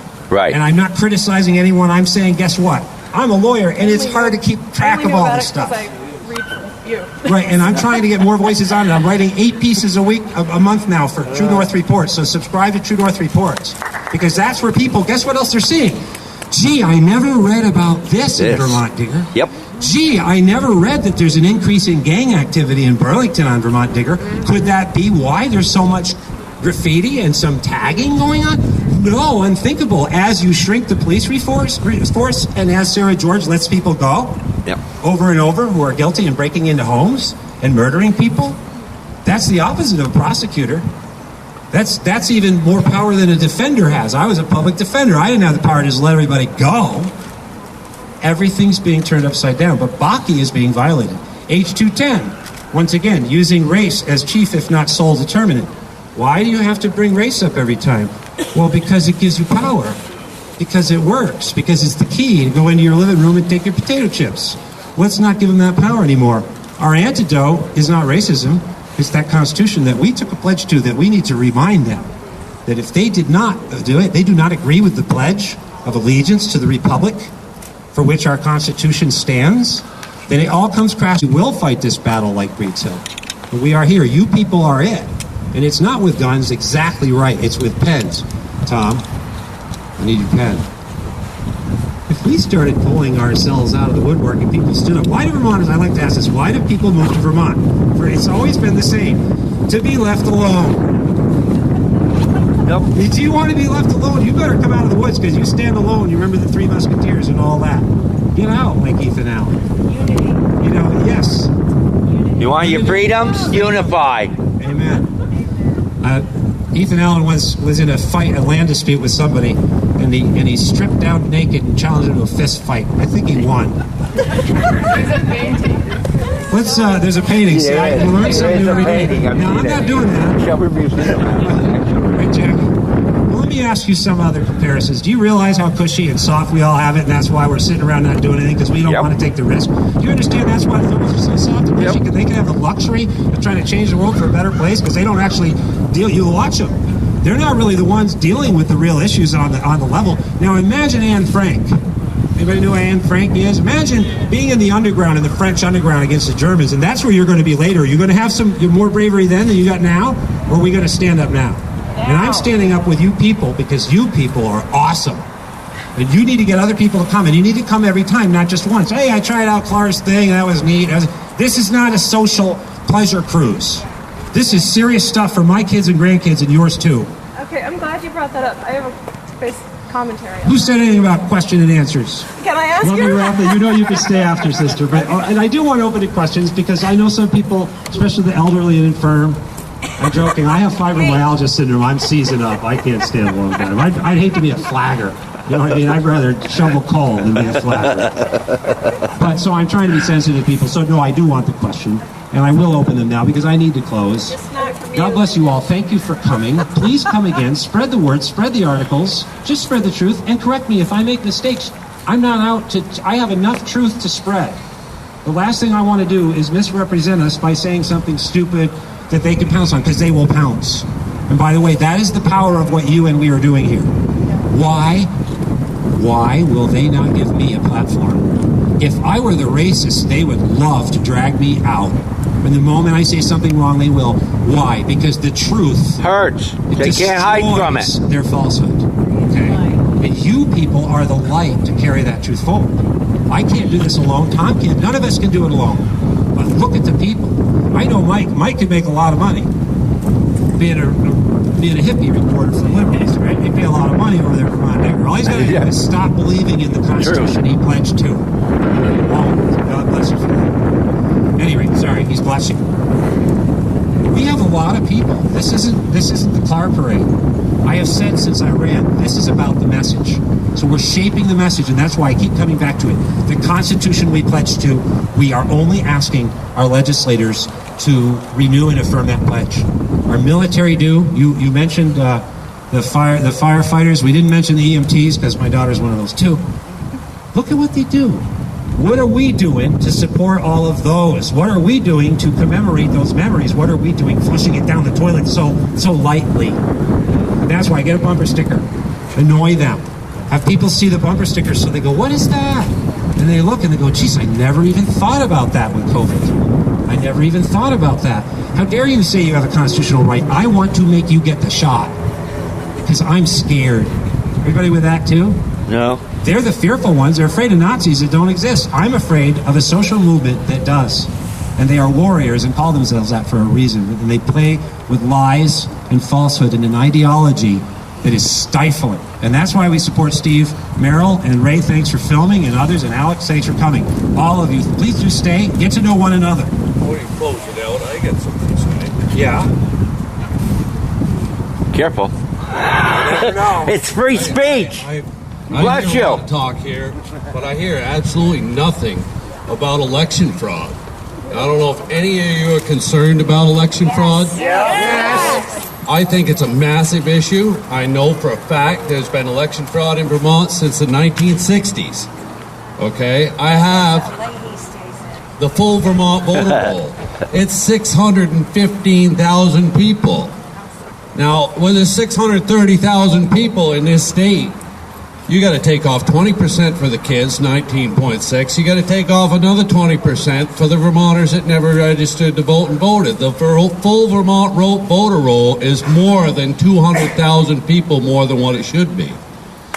Now, Not to mention the ones that left. Governor Scott thinks he's going to purge Vermont of Trump supporters. I do believe that Trump won Vermont. You know, I ran Trump parades around Vermont with my log truck with people behind me all last fall. I had 95% support. 95. The people at the end of the parade were seeing 90% support of the reactions of the people that we went by. Governor Scott got 70% of the vote. A Republican president got 30. Do you believe that? No. Okay. just a little bit more here. These people up here are telling our towns that they can't do a hand recount. It's the Board of Civil Authority in the town. 3 out of your 5 select board members can authorize a hand recount. I have notarized letter from my town clerk stating somebody here in Montpelier will not authorize a hand recount. There's a lot going on here. If anybody wants to help look at this Vermont voter roll, I can't open it on my Apple. It's in Excel spreadsheets. I've got it on thumb drives. Military supervision. Thank you. Well, and something that highlights is there are more violations of your rights going on than we can shake a stick at. And he jumped in front of you, so please come up if you want to take the microphone, and then people can hear your question. Thank you, Mark. And that is something. So again, I'm trying to do one thing at a time. And if I told you the list of articles I'm working on right now, I will tell you this one because I tried to hit on it earlier. Here's another one. And as a lawyer and as a writer, I try to stick with what I can prove. So people say, well, Phil Scott's in cahoots with the Chinese. Well, because he was in a picture with them. Maybe he's trying to sell Vermont maple syrup to China. That would be legitimate. I don't have the evidence to prove even if he is. So there's a difference between the proof and the truth. You with me? Yep. Let me show you what I'm trying to prove right now. In 2016, I have an article that says that Vermont had the narrowest income gap between black and white people in the country. All right? And that the average salary of a black, or median income of a black Vermonter, I believe was, I have it in an article, it'll be coming out, but I believe it was about 40, it was about 50,000. It was below white Vermonters. By 2019, and in the statute I've recited, H210, it recites that the average income, the median income of a black person is much lower than a white person in Vermont. And that's true, I assume. But what happened in the intervening means? It dropped by $9,000 approximately, the median income of black people in 3 years. Could that be because you moved refugees and other blacks here and illegals here that you count in your statistics? Because yes, they are. So H210, when it says, so just think of what they've done. You flooded Vermont with illegals and refugees, which I've supported, legal refugees, and I continue to. I'd like to see people that come to Vermont and farm. I'd rather have 1,000 black people come here and farm with farming experience and get some of these latte slurping Starbucks people out of here. But I wrote down an article 5 years ago. I'm not a racist. I want farming. I want to preserve our culture. And that's called xenophobia. If you want to preserve your food and your culture. What do? If you moved 5,000 black people from Somalia into Vermont, it hasn't been that many, I think it's about 800, but if you move 5,000 black people into Vermont tomorrow, and they were impoverished, and they came here because we're told they're refugees, right? Many of them have been traumatized, sex workers, and guess what? They have no money. And you move into Burlington, where you want to give them the right to vote, and a driver's card, and then you use them in the statistics, and you go, look, black people in Burlington are more likely to be homeless than the underlying demographic of Vermont. And they're way poorer. People in Burlington don't have the same income, and they have lower home ownership rates. Asians don't. Jews don't. Well. Black people do, because you're manipulating the statistics. We talked about it with age. We talked about other things. So if this is true, and I'm starting to prove it's true, I'm not trying to lie. I'm literally looking at the numbers. How is it we went from having the narrowest income gap between blacks and whites in the country in 2016 to now we're told how racist we are, and their number dropped by 20%. And meanwhile, by the way, as all Vermonters' incomes are going down, adjusted for inflation, theirs go up. The government goes up every year, and their salaries go up every year. I documented this article last year while I was running. They don't care, because they are a virus killing the host, okay? What Guy said, this is an unaccountable, unconstitutional tyranny that our Constitution was created to warn us about, so we would shoot them in the neck, right? Right. I'm just speaking figuratively. Free speech. I think the patriotic quote is that from time to time the tree of liberty must be watered with what? The blood of tyrants. Yep. Hey, tyrants, we'd rather not take your blood.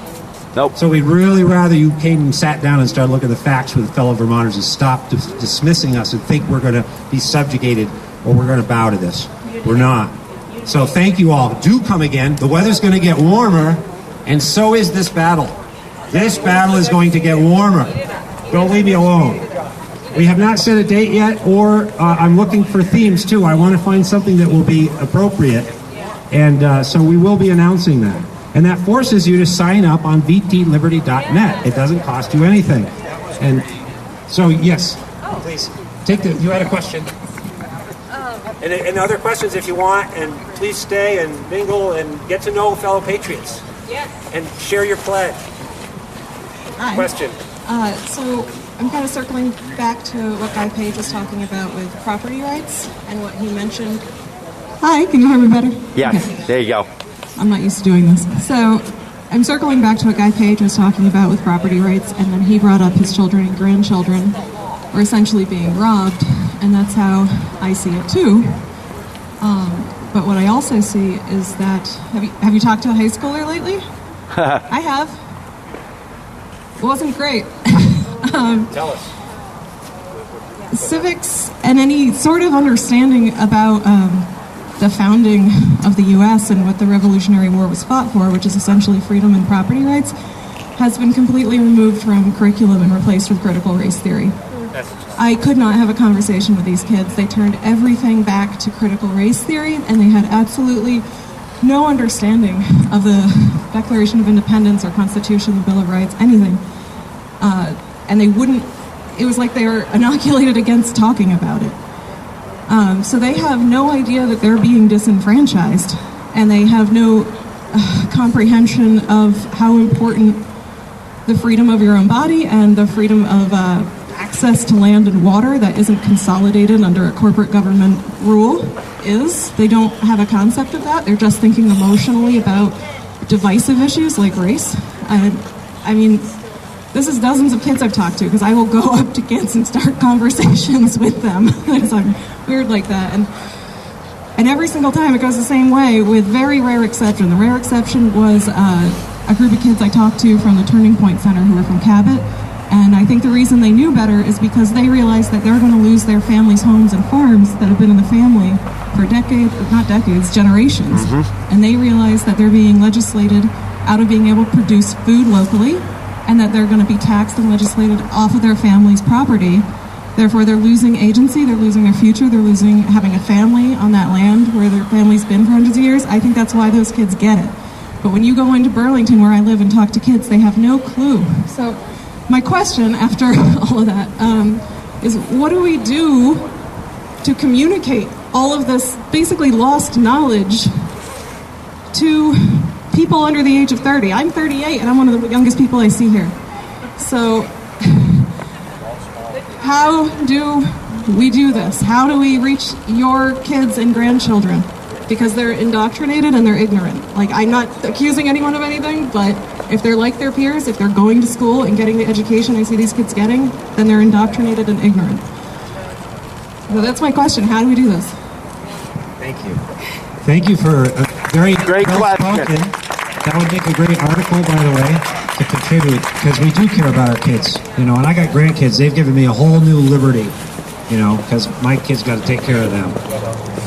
The answer is that, I think when they started out with the American Revolution, they didn't know, how do we do this? Imagine the reference Guy made to going home. Who was it? My wife's going to be a widow today, or I win. Who was that? John Stark. John Stark. Well, I think my wife feels that way sometimes. And I said, hey, if I'm a Christian, better go a martyr. Right? There you are.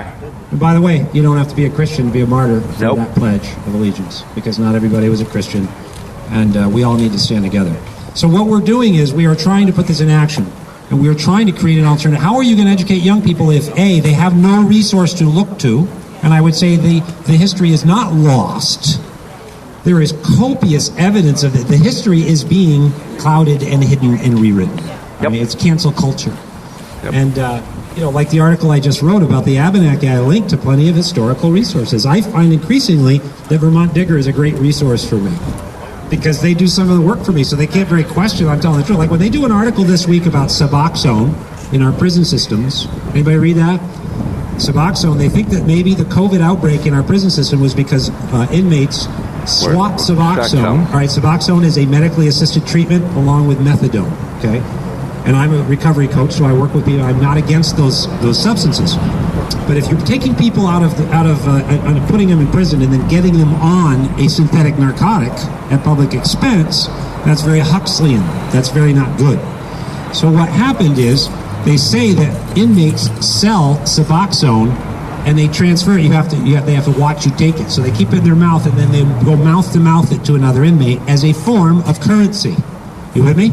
Everybody with me? Doesn't that sound good? Yeah, lovely. Now, I'm a former criminal defense attorney. Well, I happen to know a lot more disgusting things than that go on in prison. Oh, yeah. That's something that's been going on for a long time. And I've actually been looking to study and write an article about that subject, but I didn't know if I had the evidence. So thank you, Vermont Digger, for exposing it all in this COVID thing, because they went and quoted the corrections officials who said this is where we think it may have spread, in which Vermont Digger then launched against them, because to criticize the Suboxone program goes against the ideology. So the question I have is, if you go into prison and you're not an addict on opioid, a substance abuser, you can't get your booze anymore, can't get your weed, maybe you want to get some medically assisted treatment, and they're not going to give it to you. What Digger did was criticize those who said that this could be the form of spread. And they brought in out-of-state sources that said, you can't spread COVID from mouth-to-mouth transmission. It's airborne. Read the article. I'm going to write an article about this. I'm looking forward to... I salivate over writing an article about how stupid this is. No, they do the same thing. I can show you they lie and they lie. It gets better. Because then they quote a guy from Boston who says, well, that's just not happening in our prisons, and if it is, it just shows how much more of a need there is for Suboxone. But guess what they just did? So Vermont Digger, go read it. It says, experts prove the corrections department wrong. You don't like the guy that's in charge of corrections, Mike Smith, Assistant Secretary, actually Human Services, telling you the truth. So you go find a guy in Boston to say, no, that's not really true. And if it is true, it just shows how we need to distribute more Suboxone. Everybody get what we're talking about right here? Because what we're really talking about is, if the definition of needing Suboxone is, I want some, you with me? If I was in prison, I'd probably get some Suboxone too, because I'd be bored looking at the wall all the time. I'm sorry, I'm just telling you. And if I got to kiss you in the mouth to get it, maybe I do. But my question is, are we paying for Suboxone that's a currency in prison? Yep. Are we putting people that do not have a history of Suboxone or methadone or heroin use or fentanyl use on Suboxone in our prison? Well, according to the guy that Vermont Digger quoted from Boston, if they're getting it illegally, then that proves they need it, so we should give them more. That means, finally, I have an answer from Vermont Digger. Yes, you go to prison, you want to be on free drugs forever, you get it. Right, and the rest of us pay it. How much a year? I've seen different numbers. It depends on which you're on. So, but that's an example, and sorry I digress, but why, how can we be having no critical thinking? I mean, everybody with me that I do want to help people in substance abuse right here? I don't want to get more people on drugs. But why would you rewrite what your corrections people told you in something that's supposed to be a journalistic entity so that you replace their facts? You stretch so far, you went to Pluto to find experts to refute something that was so common sense, because I can ask a 3-year-old, maybe 4-year-old, I can ask that dog, hey Mac, do you think you can spread COVID by going mouth to mouth with a fellow inmate and transmitting Suboxone? You think the COVID could stick along? Maybe you wear a mask when you spit it out. What reporter wrote that piece? What editor at Vermont Digger put that piece out? That is a piece that manipulated facts to pursue an ideological agenda. That is very easy for me to destroy. And that's what we need to talk to the young people about. And when I was running for election last year, and I got a questionnaire from the National Education Association here in Vermont, the Vermont NEA, my wife will tell you, I almost vomited. This is over. I was like, what am I doing? They are teaching our children. I'm a lawyer. I didn't know what critical race theory was till about 6 months ago. Our kids know. It is a brainwashing. It is an ideology. It is vile. And 2 + 2 does not equal 5. And that's why we will teach the young people. Because let me explain everything to you historically how it goes. The grown-ups teach the young people. Okay? And what we've done is we're making children into adults and treating adults like children. And I'm sorry, but you don't get to move to Vermont with no college degree, no experience, and no understanding of the history of my state and tell me my grandmothers were racists and that you're a black person, so you're going to invoke the Abenaki suffering to take land from me. Because my family suffered hard for generations up here, and nobody did anything for them. White, brown, it don't matter. Did it ever matter? Where were the black people in Vermont when they were suffering here in the 40s and 50s and 60s and 70s? Real starvation. Where were they? They weren't here. I don't fault them for it. They were smart.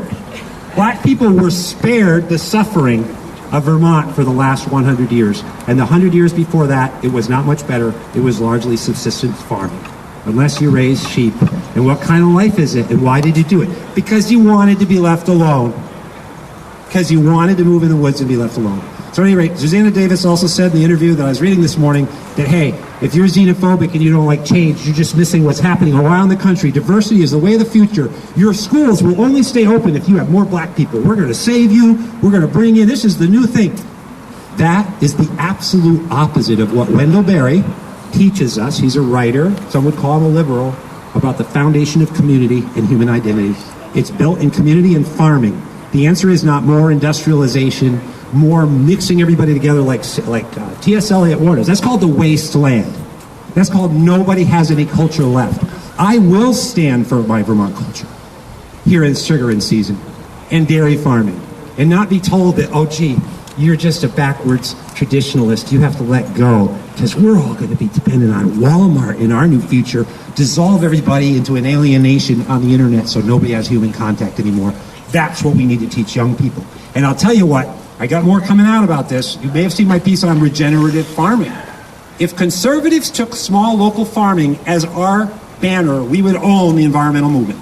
Because small local farms will do a lot more than solar panels or EV cars to stop carbon and all the rest of the pollution. End of conversation. And help us with food security. Because something I'm also writing about, I've told you, we're writing about fiscal matters. I have an article out today in American Thinker about how it is that the Biden administration, and in general this government as well, believe that the solution to every problem is print more money. It doesn't matter if there's any way to pay for it or anything else. And so that's going to create inflation. It's going to cause food inflation. So in the end, what I'm saying is those children, they need to eat, and they want to know about farming, and they want to know about, that's a good way to get into stuff. We can find issues that we conservatives own that they will not alienate them, and then we can talk about the traditions and the history like Guy shared with us today. So I'm sorry I go on. I mean, I know some of you travel a long way, so I'm willing to stay forever, but maybe you don't want to. So stay afterwards, talk with us, come again, have other people coming in. We're very excited that people are coming out and feeling they can speak. Yes, sir. Let me have my 2 cents. Uh-oh. Yeah. I don't know who he is. He looks trustworthy. What do you guys say? I'm Willie. Willie Wolfley. The first day I was in Vermont. Hold your mic up. Put it up here.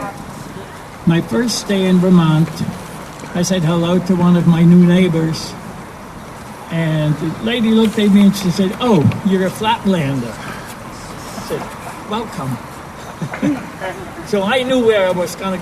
Fortunately, I grew up in a community that's unlike where I live now, Walden, Cabot, small farming community. And I came here legally.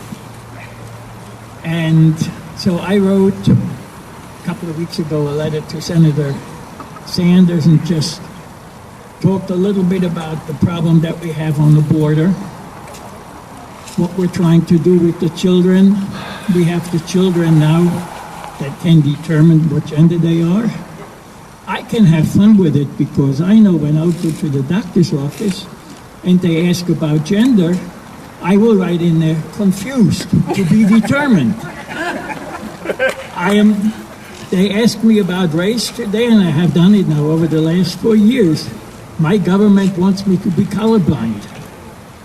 I put their stupidity back at them. You know, if they want to have a statistic, they're not getting it from me.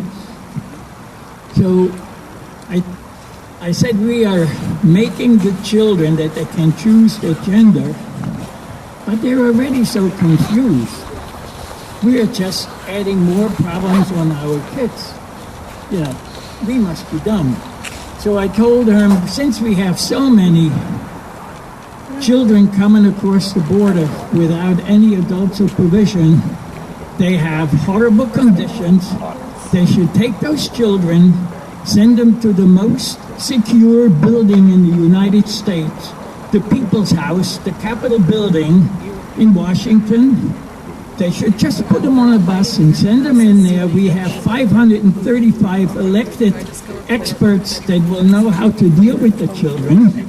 Since they are not doing anything decent anyhow, let them take care of what we have there. And they could also firsthand experience how dumb their laws are. Now, I got an answer from Bernie yesterday. He didn't really mention anything of my more critical stuff. He just said, well, we agreed to disagree.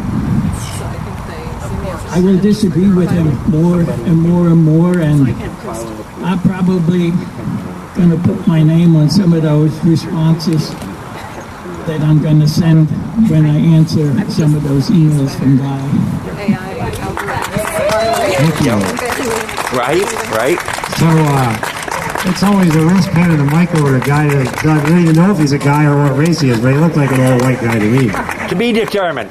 Well, the point is that, you know, we do want all voices there. And I do try to keep this group together. I mean, as Mark's pointed out, we've got a lot of issues in our lap. And it's hard to sort them all out. Like I tell people, it's more you can shake a stick at, isn't it? So I'm trying, but that's why we need help, and we're getting help, and to hear other voices. And we do emphasize that it doesn't matter where you're born. I'm a Flatlander, but I was conceived in Vermont, so I confuse them a lot, you know. Because really, my mother hates it. Don't tell them that, Mom. They know that it happened. It's just a matter. I just narrowed down to the geography. And that's an important part of this. And actually, sometimes I may have fallen short of that. I can get a little hot, and I really don't want to dehumanize people on the left just because they're doing that to us. And it's hard not to when you start studying the ideology more deeply, and you see that it really is not motivated by a desire to help black people. It is motivated by a desire to have power over other people. And actually, on a deeper level, it's probably motivated from a lack of a sense of purpose in life. If you want to help black people, go join the Peace Corps, or go become a public defender, or go down and help them. I would actually be very curious to compare resumes sometimes with some of these people about what I've done. But the people that I've helped that were black over the years, I got to tell you something that's kind of an admission of my racism. I didn't really care what color they were. You with me? Yep. When I worked and I had black and Hispanic clients for years as a criminal defense attorney, I believed very much in the creed of giving everyone those constitutional rights that I took a pledge to. In fact, going to law school was an amazing privilege for me because I didn't have money and my dad helped me go. But to say that I was giving back to the black community would suggest that that's why somehow I felt I was privileged and was helping the poor little black people. I didn't really think of it that way. I just helped them the way I was raised because I was colorblind. You with me? That everybody got the same rights. That's what I believe. So to say now that I get credit for it because I helped black people and I gave back would really be kind of a lie. And to say that that was my motivation. But I did because I was living that creed. And likewise, I've helped for 5 or 6 years now a black community in Uganda. We're buying land, we've created a school, we've raised about 25 grand. I don't go around trying to prove how much I'm not a racist. I'm trying to prove how much I would be a racist if I was doing that because they were black. I'm doing it because I'm a Christian and they're poor. I'm colorblind, okay? And I like it that way, and I was raised that way, and it's something we strive towards. And by the way, just so everyone understands, when they're talking about systemic racism, what they're really saying is that all people have an implicit bias, and therefore the system is racist because it's dominated by white people. Now, that is true. The government, the system, does not have a subconscious bias. The goal, the aspiration of that constitutional system is that it is colorblind. Remember the lady of justice with the blind? They're bringing the blindfold. Oh, he's black. Let him go. They've literally done that in Burlington. They literally said, the judge said to one guy, Steve Merrill sent me the article. Yep. After the guy was guilty of DWI, he says, you know, you were so nice that you didn't resist arrest. I'm going to let you go. Gee, if you have school rules that black kids can break the rules and not get enforced against them, what exactly kind of do you think that's going to help black students? Do you think that's going to make the white kids like the black students? All right, so I'll share one more thing. I've had several people, more than I'd like to say, come up to me and say this. You know, I never considered myself a racist, but I'm starting to feel like it now. Has anybody heard anybody say something like that? Yep. That is scary. And that's why those who say that I don't care about black people don't quite understand just how much I believe I may care more about them than they do. And Douglas Murray writes in his book, The Madness of Crowds. And Sowell writes about this too. Back to the question with the children. Their perspective cannot bear scrutiny. Their 2 + 2 = 5 cannot stand in the light of the day. We need to drag these vampires right out here and watch them burn. H.273 and these rest of these bills that are blatantly violative of existing law. Why? Because they think we'll just go away and be ruled over and watch TV. Watch TV. Watch Uncle Tom. Watch that video. Has anybody seen it? Did somebody mention it? Yeah, we got it. Watch Uncle Tom. It's worth a fortune. Send it to people. Give it to the students. Because in the end, the truths of what we're saying will out. Will they not? These were hard-won truths. Why are we reinventing the wheel? There are so many abuses here. And again, I recommend Thomas Sowell, who also gives the same warning. What Douglas Murray says, who's a gay man, says this. He says, I'm worried that in time, when you compel people to repeat things that are against their soul, like that boy is a girl or whatever else, and stifle their sense of their free thinking and their free conscience, and make them say things that are not true, it's only a matter of time before they will go insane and start doing back to you what you did to them. He's worried about the blowback against gays and against black people and against women. We all should be. And I recommend his book, by the way, The Madness of Crowds. It's very well researched. What is the book? It's called The Madness of Crowds. Okay. 2018, I believe, Douglas Murray. There are a lot of good books out there, fortunately, and that's where I get a lot of my info and try to share it with you. I read a lot of the books, so you don't have to. Chernobyl, the movie, is what the lies that came about were the downfall of the whole global system because of the bursting of that plant in Chernobyl. Really? And the movie, two CDs on it, the lies that they told, and the danger they put the whole world in. These nukes are still bursting. They came out of that plant. And so part of global warming has that as well. Well, and so let me address that really quickly, because here we go. It's like with voter, there's much stuff out there. Let me tell you how we win the argument, all right? I can't talk about it. This is so number one important for conservatives, whether you like it or not. Listen to what I'm saying. Think about it. I don't have to argue with them over carbon dioxide. Nope. I can agree that pollution is bad, right? Yep. DDT bad. Toluene bad. Stuff can give you cancer, right? Somehow this whole conversation got shifted from pollution that we all agreed was bad, right, to carbon dioxide, which is not a pollutant and not a toxin and doesn't cause cancer. Amen. So, for instance, when I talk about regenerative farming, I can help sequester carbon dioxide in the soil by raising more local food. But as a conservative, I don't care if I'm sequestering carbon dioxide. I'm going to use fewer fossil fuels. It's going to be healthier food. It's going to be a local food. It's going to be secure for the economy. It's a win-win-win-win-win, and I never have to argue about what the cause of global warming is, because they kind of count on that. Jordan Peterson talks about this. If we didn't have fossil fuels, we wouldn't have any trees left in the planet. And trying to trace human contact to that is impossible. So why do I want to go do something that's impossible? Not to disagree with you, but what I'm saying is I already won the battle, because I agree that pollution is bad. That putting toluene in the groundwater or dioxin in the air or PFOAs, right? Everybody remember, don't we all agree on PFOAs? So that's the way I can become a champion for policies, which, by the way, now let's go a little step further. Now let's contrast my plan to help local Vermont farms produce more food, and all the research is there, how much this will help the ecosystem and sequester carbon. Oh yes, it'll sequester carbon. I don't care. Stop breathing. It will use fewer fossil fuels. It is a win-win-win-win-win. And I wrote this article about this because you could look at it, regenerative politics. If we were to regenerate the Vermont political party, the Conservatives, to embrace regenerative small farms as our number one environmental issue, let me show you a contrast. It does not require me to import solar panels from China. It does not require me to import at taxpayer expense EV cars from Japan, which all include not just carbon in their production and fossil fuels. The solar panels require large amounts of coal and quartz heated to high temperatures.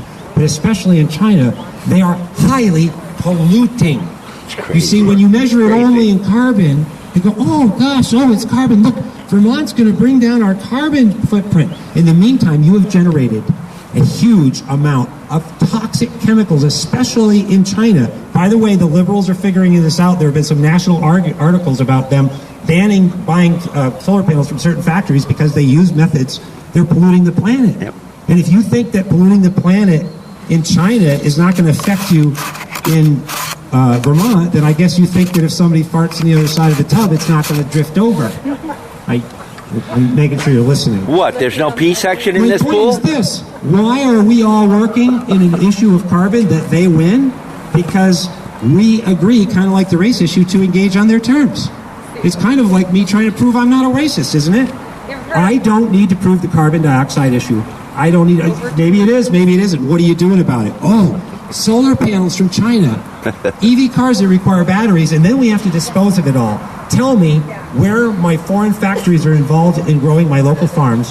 Tell me where I need subsidizations that are regressive and take money from rich people to fund these things. And tell me where my farms are going to have to dispose of all their solar panels. Read it in China. They figure 20 years from now they have a huge crisis. There's no recycling of solar panels. If you're driving an old clunker car, you are recycling. If you go out and buy a brand new EV car, you are contributing, you are accelerating consumption. Who's the hero, environmental warriors? Maybe you should get the log out of your own polluting eye before you point everybody else. But is everybody with me why I don't have to engage in the argument of CO2? Yep. Because I win the argument, and the moment I jump into pollution, they lose. EV cars, and how about solar panels? Let me just give you another couple of quick facts. We're one of the worst states in the country to have solar panels. All right? 6th worst sun days in the country. Why do they not have solar panels in Arizona, where they have a lot of sun? Because they don't have the government making them and subsidizing it and giving money to other people to benefit them. All right? And that, it doesn't make any sense at all. But guess what they really favor? Residential rooftop. And if you study it, that is the most inefficient, the most expensive. Everything about the solar renewable program makes a lot of money for corporate interests at the expense of the environment and poor people. That's what it is. Is that progress? Is that progressive? Is that 2 + 2 = 4 defeats their 5? Yeah. Why aren't we winning the argument? Because it's becoming more and more evident. And as the Global Warming Solutions Act unfolds, and as more of these boondoggle programs, what have they done through COVID? They've just doubled down on all their plans with your money. They are horribly unenvironmental. Oh, it's going to create jobs. It's going to create jobs. Bull crap. It does not create jobs. It creates jobs in factories in China and Japan. It creates short-term jobs in Vermont for somebody to install them. And those are the ones who are at the table getting the rates up and suing to keep the rates up for net metering so they can keep getting money. It's a cash cow. It's crooked. It's corrupt. That's what it is. Do we really want to help the environment? Help your local farms. Grow a tomato. Don't get it trucked from China. Right? You'll have fewer chemicals too, and you'll help your food supply. Gosh, there's an argument that conservatives could win. We want to conserve our environment, conserve our resources and food. We don't give up anything. Neither do we need to concede the carbon dioxide. Everybody with me? Yep. Yes. Carry it forward. I mean, to me, that's where I'm going to stand, because I still think I don't need to go a bridge too far. I don't need to win on carbon. They lose on chemicals. Do you see how they switched it all to carbon? How did that happen? They can't control you if they don't have control of carbon. Carbon affects every single thing you do, from growing food to heating your home. Well, so likewise with race, and then if you read Legutko, you'll hear me talk about Ryszard Legutko's book. He's the Polish professor that they wouldn't let speak at Middlebury 2 years ago now, because his book says that liberals won't let you speak. So he says, I won't let you speak. Don't do it. That's what it says. And what he says is that this movement is very appealing for those who are so mediocre that joining this kind of ideology gives them a sense of purpose. We could say virtue signaling. Gosh, I'm doing so much for the black man now. Well, I'm saving the environment. I'm driving my EV car. And then I'm going to go to Aruba for a month too. What are we talking about? Is the use of energy, I've got an article coming out about this. It's called Carbohydrates. Carbohydrates. We measure carbs, right? We have food labels. And we say, well, this is a good carb, this is a bad carb. Why don't we put that label on everything? Why don't we put the label on how much energy you consume for your vacation versus how much I consume for my animals? And then why don't we just start to decide that maybe using fossil fuels for ski trips and leaf peeping is not as valuable as using it in a tractor to grow food locally? You with me? Yep. Now we started to moralize our carbon intake. Wouldn't that be interesting? And I wrote an article about this because when they came here and disrupted the governor right here in this building over their climate protests, and they shouted him down, everybody remembered? They were screaming repeatedly against industrial farms. Now, I'm not a big fan of large farms, but at least they're producing food. What are you producing? You're going to scream about race. What are you doing? Oh, we're raising awareness. Susanna Davis said young people should get angry. This is what she said this week in the Chronicle. You should be angry. You should be loud. That Thomas Sowell talks about that too, because they can't win the argument without screaming. They cannot win the argument in the court of free speech and free exposure. That's why they're shutting down Steve and everybody else and calling you a racist. And that's why they won't give this group a platform. Everybody see why? Do you think they want to have this conversation and these facts and these truths and this kind of patriotism? Patriotism is a dirty word. Well, then I'm going to use it. I pledge allegiance to this flag and this Constitution on behalf of all of you and my children and all of those who wish to take them down. They, forgive them, Lord, they do not know what they do. And though we do, we need to teach them. I hope that answers your question. Speak loud and don't speak angry. Ray, may I please real quick? Ray's going to plug that website? Yeah. Yeah, sorry, I'm going to go look at it. I was going to make a mention of it on my website. Well, And get a bumper sticker. you guys want to be empowered? We're not alone. This is a problem across the United States. Go to YouTube. They're called First Amendment auditors. They're people that take their phone out, just like everybody's got here. It's got a camera on it. It's got a video recorder on it. Every time you see one of your government officials, pull your phone out. Redress them. Ask them questions. Videotape them. Download it on Facebook.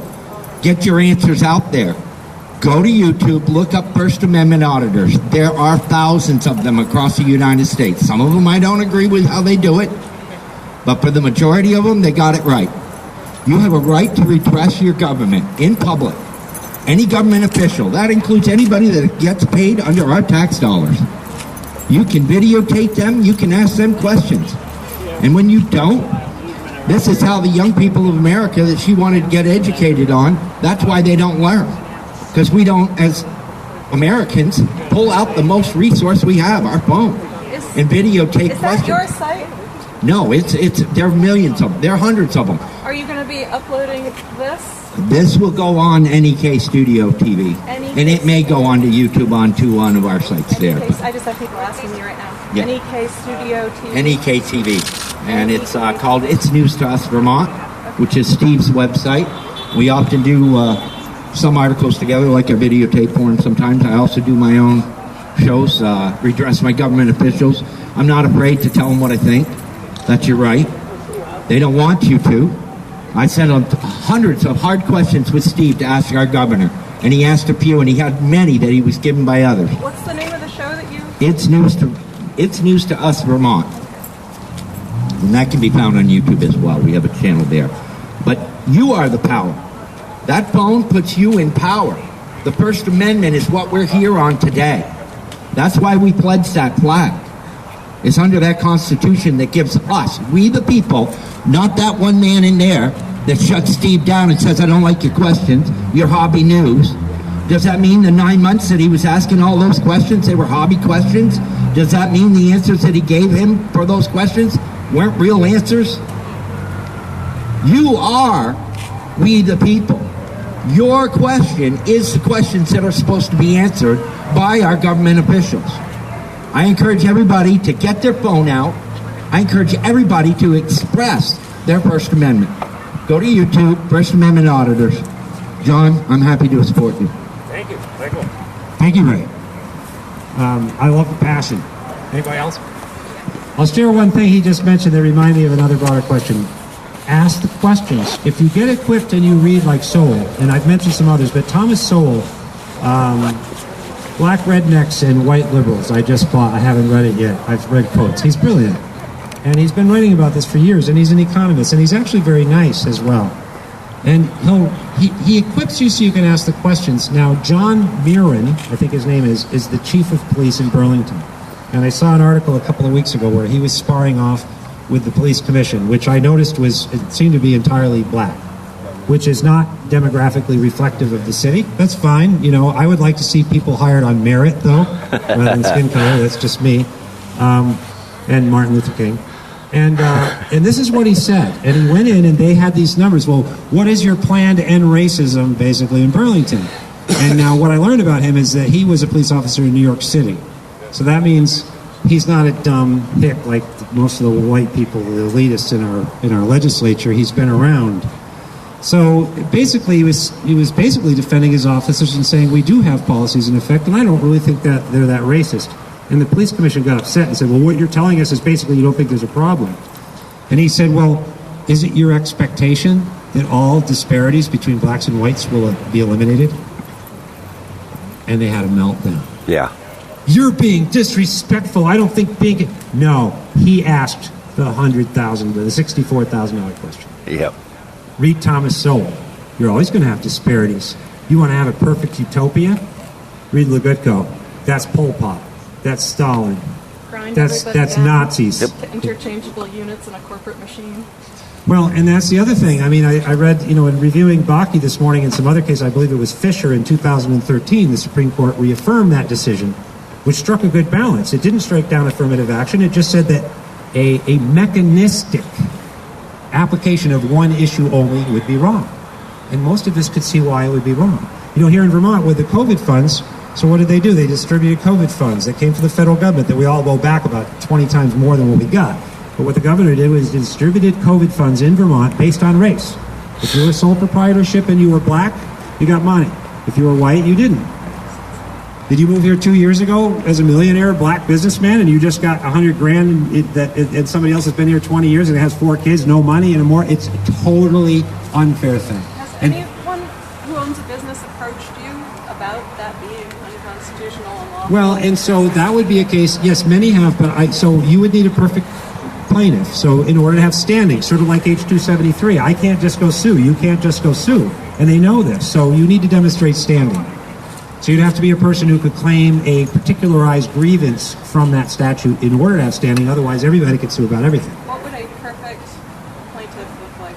The perfect plaintiff would be a white business owner who was in need and said that they were discriminated against based on race only in that distribution. And my point is that distribution violates backing. That distribution violates existing law, and it already happened. And there have been other examples throughout COVID. And again, it creates backlash and it creates racism and it creates resentment because it's unfair. And this is where I come back to Sowell again. His seminal book is called The Quest for Cosmic Justice. And what he writes about is this: you're never going to have it be perfect. And the more you try to make it perfect, the more you're going to create new inequities. And this comes back to why it is that government can't be trusted with everything. The history of humankind is governments always gaining and growing in power, whether it was the Babylonians or the Carthaginians, and it gets too big and then it just comes crashing down. Why? Because it kills the host. You see what I'm saying? It kills the host. These people, the guy said it, they run it like a business. And if I were coming in here and I was a financial advisor and I came in to advise this business, I'd say, look, you're running your business terribly. You're killing your customer base. They're fleeing and they're dying. And they're taking drugs because you're sucking the life out of them. But they keep growing. Did anybody see the Farm Bill? Well, they want to spend $20 million a year for the next 10 years to help farmers. We just lost 70 more farms, and they're going to do that by hiring 33 more people to work at the Department of Agriculture. And you're going to pay for them. I wish they'd get shovels and dig up some plants and freaking milk a cow. 33 people? That is the history of what I said on the campaign trail. Schools close, bureaucracy grows. Farms close, bureaucracy grows. The economy is closing down, and the bureaucracy grows. It's never been more apparent to us than a hydra has taken over this building and taken over our liberties. And every one of you that's here is a patriot for standing up for it. Do not underestimate. Hurry up. Wrap yourself. Wrap yourself. All right, you guys still stay. You keep staying. I'll keep talking. So thank you. I'm honored to have such wonderful Vermonters at my side, regardless of where you're born, as Willie mentioned. Thank you all. Come again.